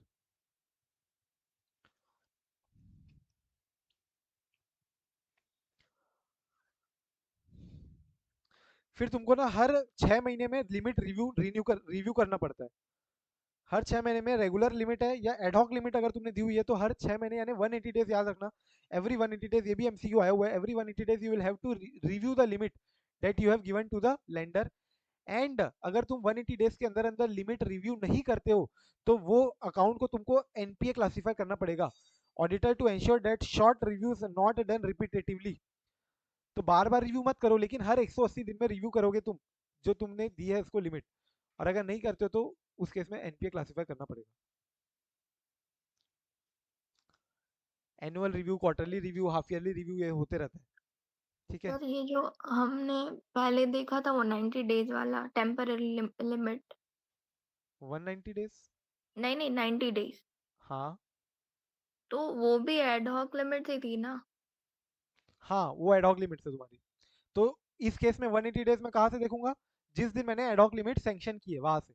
तो देखो यहाँ पे क्या दिया हुआ है, 180 days from the due date in case of regular, regular के केस में ड्यू डेट से देखोगे, और जो एडहॉक है एडहॉक लिमिट या फिर डेट ऑफ एडहॉक सैंक्शन जब किया वहां से 180 डेज देखोगे। तो तुमको हर 180 डेज में रिव्यू करवाना है, और अगर नहीं तो तुमको उसको एनपीए क्लासिफाई करना है। और वहां पे तो तुम्हारा वो भी एडहॉक है, वो तो तुम्हारा ड्राइंग पावर के ओवर एंड अबाउट जितना एडहॉक लिमिट तुम दे रहे हो, तो मैक्स टेनर ही 90 डेज है, तो अल्टीमेटली 90 डेज में तो तुम्हारा रिपे हो ही जाना चाहिए। दैट इज तो वो one of the example of ad hoc sanctions. तो वो रीपेमेंट के लिए डेट थी, और तो फिर एडहॉक सैंक्शंस में अब 90 डेज कंसिडर करेंगे ना, और rather than 180 ad hoc days. Sanction का एक एग्जांपल हुआ वो जहां पे तुम्हारा ड्राइंग पावर के ऊपर या सैंक्शन लिमिट के ऊपर ओवर एंड अबाउट 20% तुम और एडहॉक सैंक्शन कर सकते हो, लेकिन उसका मैक्स टेनर होगा 90 डेज। लेकिन कुछ ऐसे एडहॉक सैंक्शन हो सकते हैं जैसे जहां पे कुछ डॉक्यूमेंट्री प्रूफ पेंडिंग है तुम्हारे एंड पे, और मैं अभी तुमको कुछ टेम्पररी बेसिस में लिमिट सैंक्शन करवा रहा हूँ, लेकिन जब तुम्हारा ऑडिटेड फाइनेंशियल स्टेटमेंट 1-2 महीने बाद मान लो तुम्हारा ऑडिट हो के आ जाएगा, या कुछ बीच में मैंने तुमको सैंक्शन करवा दी limit based on your interim financials, interim financials improved है, तो ये हो सकता है बैंक की पॉलिसी के तहत ये रेगुलर नहीं है। बैंक की पॉलिसी क्या बोलती है कि हो सकता है बैंक पॉलिसी बोलेगी कि ऑडिटेड फाइनेंशियल्स के बेसिस में मैं रिव्यू करूंगा, उसके हिसाब से जो क्लासिफिकेशन आएगा, रेटिंग आएगी, उसके हिसाब से मैं तुमको लिमिट दूंगा। लेकिन अगर तुम अर्जेंटली बैंक से, बैंक भी तो चाहेगी ना कि बैंक में पैसा कमाऊं, तो ऑडिटेड फाइनेंशियल्स का इंतजार करते रहूंगा तो हो गया, मैं दूंगा ही नहीं उसको पैसा। तो बैंक भी चाहेगी कि मैं उसको पैसा दूं, भले ही अभी इंटरिम फाइनेंशियल्स ही मेरे पास अवेलेबल है, interim financials are not audited, they are what reviewed, तो उसके तहत ही मैं अगर दूं। और लेकिन बैंक की पॉलिसी क्या है, मैं उसको रेगुलर तभी मानूंगा जब ऑडिटेड फाइनेंशियल्स के बेसिस में दूं।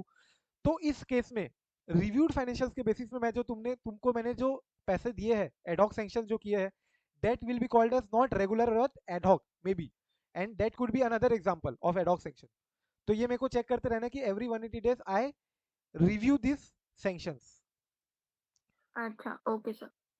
तो वो जो ड्राइंग पावर के ऊपर जो तुमने सैंक्शन किया, that was also one of the example of ad hoc sanctions, और एड हॉक सैंक्शंस के और भी एग्जांपल हो सकते हैं। Whatever is not regular could be called as what ad hoc, जो कि पॉलिसी के तहत नहीं किया हो तुमने, अगर in case banks can also sometimes give you ना, पॉलिसी में तो बहुत कुछ बोलती है, बट हो सकता है जैसे अभी आता है तुमको कि डॉक्यूमेंटेशन के बिना कर देंगे, डॉक्यूमेंटेशन के बिना तुम्हारा ये कर देंगे, तो डॉक्यूमेंटेशन तो है ही ना, रेगुलर पॉलिसी है ही।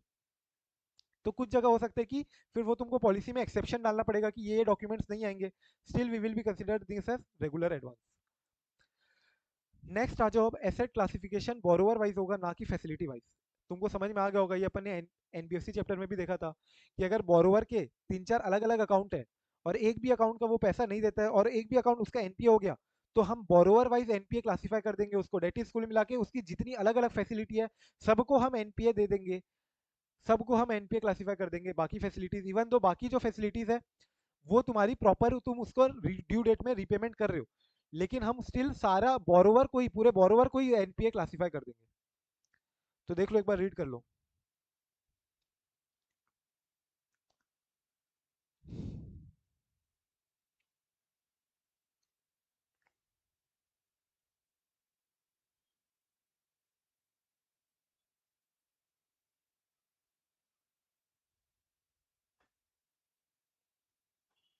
इसके बाद दो very very important part again, government guaranteed advance and agricultural advance.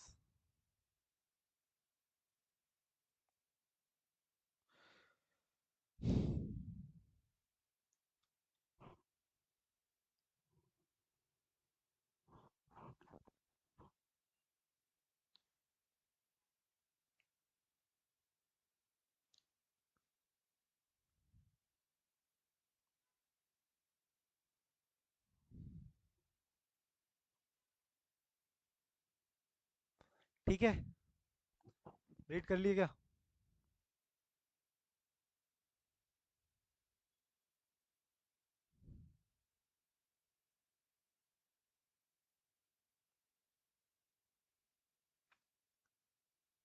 ये वही बात बोल रहे हैं जो मैंने तुमको बताई थी ना, लेटर ऑफ क्रेडिट या इन्वोक गारंटी एज सच तो क्या होती है, नॉन फंडेड फैसिलिटी होती है, लेकिन एक बार outstanding balance shall be treated as part of borrowers principal account for the purpose of application of prudential norms if debits arising out of devolvement of LC और invoked guarantees, guarantee once invoked या LC एक बार devolve हो गई तो उस case में ये non funded भी क्या बन जाएगी, फंडेड फैसिलिटी बन जाएगी। आउटस्टैंडिंग बैलेंस में फिर तुमको प्रिंसिपल के वो बोरोवर अकाउंट में ये प्रिंसिपल अकाउंट का जो एलसी और गारंटी इन्वोक्ड अमाउंट है वो भी इंक्लूड करना पड़ेगा।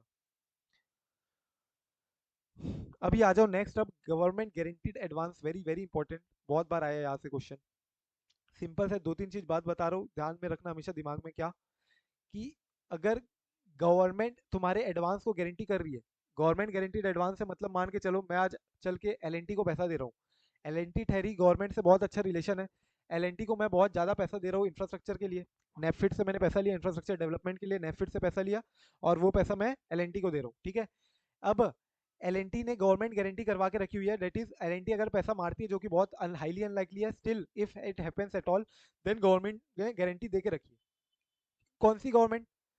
सेंट्रल गवर्नमेंट, सेंट्रल गवर्नमेंट की बात कर रहा हूं मैं, सेंट्रल गवर्नमेंट गारंटीड एडवांसेस ही यहाँ पे काम किया, स्टेट गवर्नमेंट गारंटीड को इग्नोर मारोगे, सेंट्रल गवर्नमेंट गारंटीड है अगर, तो उस केस में अगर मान लो एलएनटी ने 90 दिन हो गया और पैसा नहीं दिया, स्टिल स्टिल स्टिल तुम उस अकाउंट को एनपीए क्लासिफाई नहीं करोगे if that account is guaranteed और backed by central government guarantee, लेकिन क्लासिफाई कर दोगे एनपीए अगर सेंट्रल गवर्नमेंट ने ही गारंटी रेपुडिएट कर दी। ऐसा हो पाएगा क्या? इंडिया में तो नहीं होगा अभी फॉर नेक्स्ट 30-40 ईयर्स, ठीक है, या till the time Modi is there, but anyway ऐसा हो सकता है। कहा एग्जांपल अगर मैं बोलूँ तो श्रीलंका में, जैसे श्रीलंका में सॉवरेन डिफॉल्ट किया अभी पिछले साल, सॉवरेन डिफॉल्ट मतलब समझ रहे हो, श्रीलंका की गवर्नमेंट ने ही डिफॉल्ट कर दिया, श्रीलंका की गवर्नमेंट को देना था आईएमएफ को पैसे और उसने बोल दिया कि हम नहीं दे पाएंगे, अभी रिस्ट्रक्चर करो, एक साल बाद देंगे।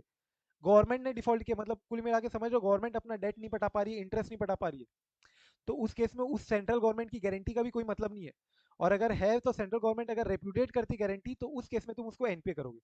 तो कुल मिला के अगर मैं बात बोलूँ, सिंपल सी बात अगर मैं बोलूँ तो सेंट्रल गवर्नमेंट गारंटीड एडवांस है तो तुम उसको एनपीए क्लासिफाई नहीं करोगे, लेकिन अगर सेंट्रल गवर्नमेंट ही रेप्यूटेट कर दिया अपनी गारंटी तो उस केस में उस अकाउंट को तुम एनपीए क्लासिफाई कर दोगे। और अगर स्टेट गवर्नमेंट गारंटीड एडवांस है और अगर वो अकाउंट क्लासिफाई होने के लिए एलिजिबल है एज एनपीए, तो तुम ये देखोगे नहीं कि स्टेट गवर्नमेंट ने गारंटी दिया तो मैं उसको एनपीए क्लासिफाई ना करूँ, तुम उसको एनपीए क्लासिफाई कर दोगे। मैंने क्या बोला, सेंट्रल गवर्नमेंट गारंटीड एडवांस ही देखना है अपने को। एक्सेप्शन याद रखना, this provision that is NPA classification मैं नहीं करूंगा, उसको एनपीए क्लासिफाई नहीं करूंगा, ये प्रोविजन सिर्फ सेंट्रल गवर्नमेंट गारंटीड एडवांस को एप्लीकेबल है, स्टेट गवर्नमेंट गारंटीड एडवांस को एप्लीकेबल नहीं है। सेकेंड बात, अभी भी एनपीए क्लासिफाई नहीं करूंगा, लेकिन इंटरेस्ट रिकॉग्निशन में रिसिट बेसिस में ही करूंगा, although I am not classifying that account as NPA, लेकिन मैं इंटरेस्ट अब ऐसा नहीं बोल सकता कि मैंने एनपीए तो नहीं क्लासिफाई किया है, सेंट्रल गवर्नमेंट गारंटीड एडवांस है, अब चूंकि ये एनपीए क्लासिफाइड नहीं है तो मैं एक्रूअल बेसिस में कर सकता हूँ क्या? नहीं, याद रखना इसका, अभी भी इंटरेस्ट रिकॉग्निशन रिसिट बेसिस में ही होगा। क्लियर है?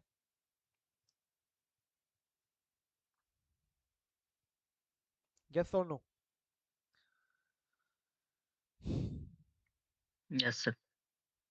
अभी आ जाओ नेक्स्ट, एग्रीकल्चरल एडवांस में, यहां से एमसीक्यू आया हुआ है कि स्टेट लेवल बैंकर्स कमेटी हर स्टेट में जो होती है वो डिटरमाइन करेगी NPA norms have been applied in accordance with the crop season. Crop season determine कौन करेगा? स्टेट लेवल बैंकर्स कमेटी, हर स्टेट की स्टेट लेवल बैंकर्स कमेटी है और वो हर स्टेट अपने अपने स्टेट के हिसाब से ना क्रॉप सीजन डिटरमाइन करते हैं। देखो हर स्टेट अलग हो सकता है, कहीं रेबी क्रॉप ज्यादा हो सकता है, कहीं खारिफ क्रॉप, रेबी और खारिफ ये दो टाइप के होते हैं, तुमको पता होगा।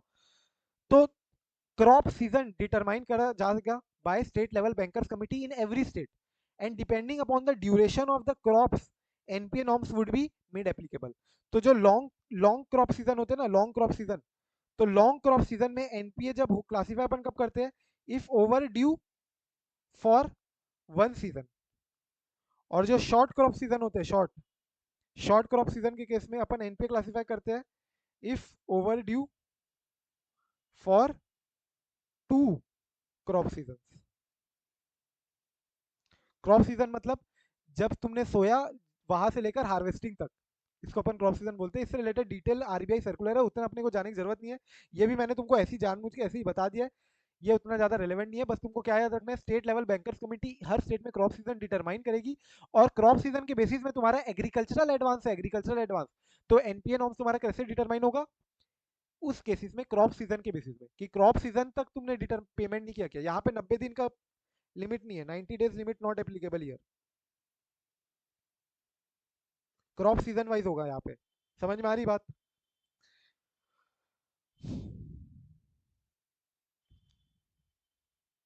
और ये बोलते हैं बाकी लोन्स जो है एग्रीकल्चरल लोन्स जो कि सर्कुलर में तुम्हारे क्लासिफाइड नहीं है, अगर लिस्टेड नहीं है, तो उन लोन्स को तुम एग्रीकल्चरल लोन्स मत मानना, उसको तुम नॉन एग्रीकल्चरल लोन्स मानना। क्यों? क्योंकि एग्रीकल्चरल लोन्स मान रहे हो तो तुम्हारी लिमिट अलग है, 90 डेज वाली लिमिट नहीं है, क्रॉप सीजन की लिमिट आ रही तुमको एनपीए क्लासिफाई करने की। और नॉन एग्रीकल्चरल लोन है तो तुम्हारा 90 डेज वाली लिमिट लगेगी। तो एग्रीकल्चरल लोन में हो सकता है ट्रैक्टर लोन आ गया, फिशरी लोन आ गया, तो ये सारे लोन ठीक है एग्रीकल्चरल लोन्स में क्लासिफाई होंगे। लेकिन इसके अलावा कोई और लोन है जो कि एग्रीकल्चरल लोन नहीं है, लिस्टेड नहीं है तुम्हारे सर्कुलर में, तो तुम उसको नॉन एग्रीकल्चरल लोन मानोगे। एंड उसकी एनपीए क्लासिफिकेशन कैसे करोगे, 90 डेज के हिसाब से। Identify NPA as you would do for any other non agricultural loans.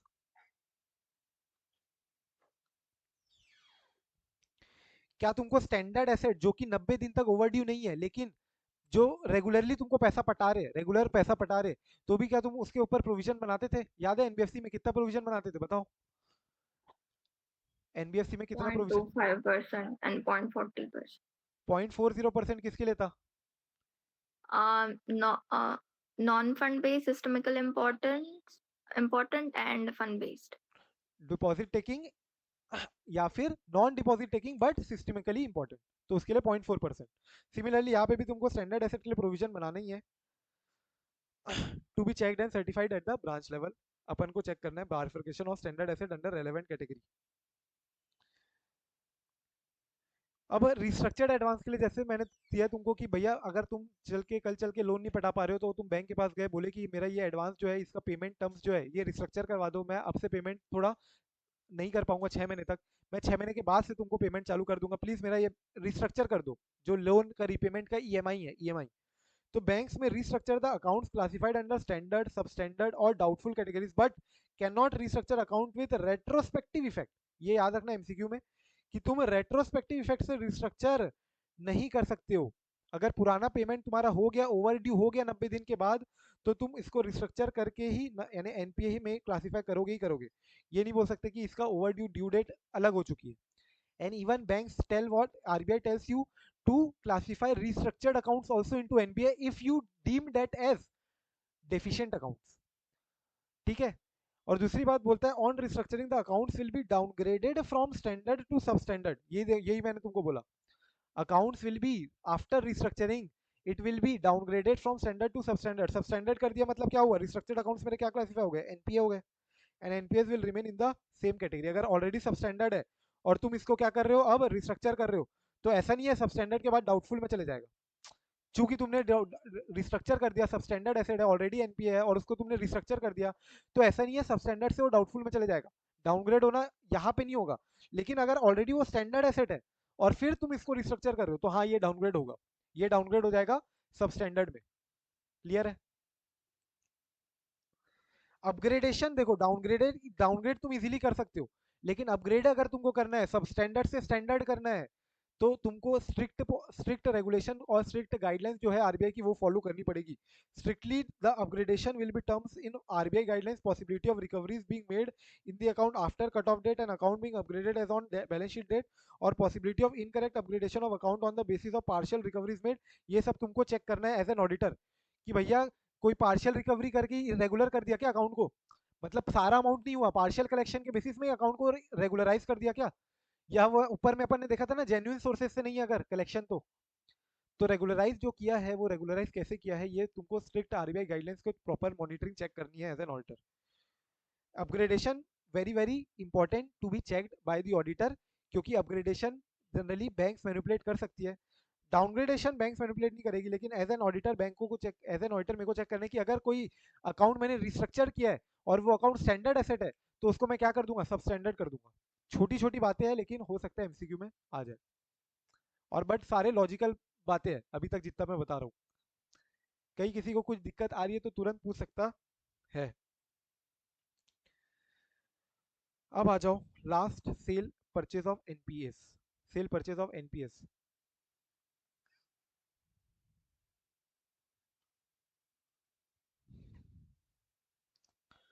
policy laid down by the board of directors including non-performing financial assets that may be purchased या sold, norms such as purchase sold valuation procedure and accounting policy, ये सारे के लिए एक board of director क्या बनाएगी, policy बनाएगी कि नॉन परफॉर्मिंग फाइनेंशियल एसेट कैसे सोल्ड कर सकते हैं, कैसे सेल किया जा सकता है, कैसे मैं खरीद सकता हूँ, कोई और बैंक से एनपीए, उनके एनपीए मैं खरीद सकता हूँ। ये एनपीए में किसको बेचता है जनरली बैंक, किसको बेचेगी, एसेट रिकंस्ट्रक्शन कंपनी को बेचेगी, एआरसीज को, ठीक है। तो एनपीए जब बेचती है, तो एनपीए जब अगर मैं एज अ बैंक एनपीए को बेच रहा हूँ, मेरा एनपीए मैं किसी और को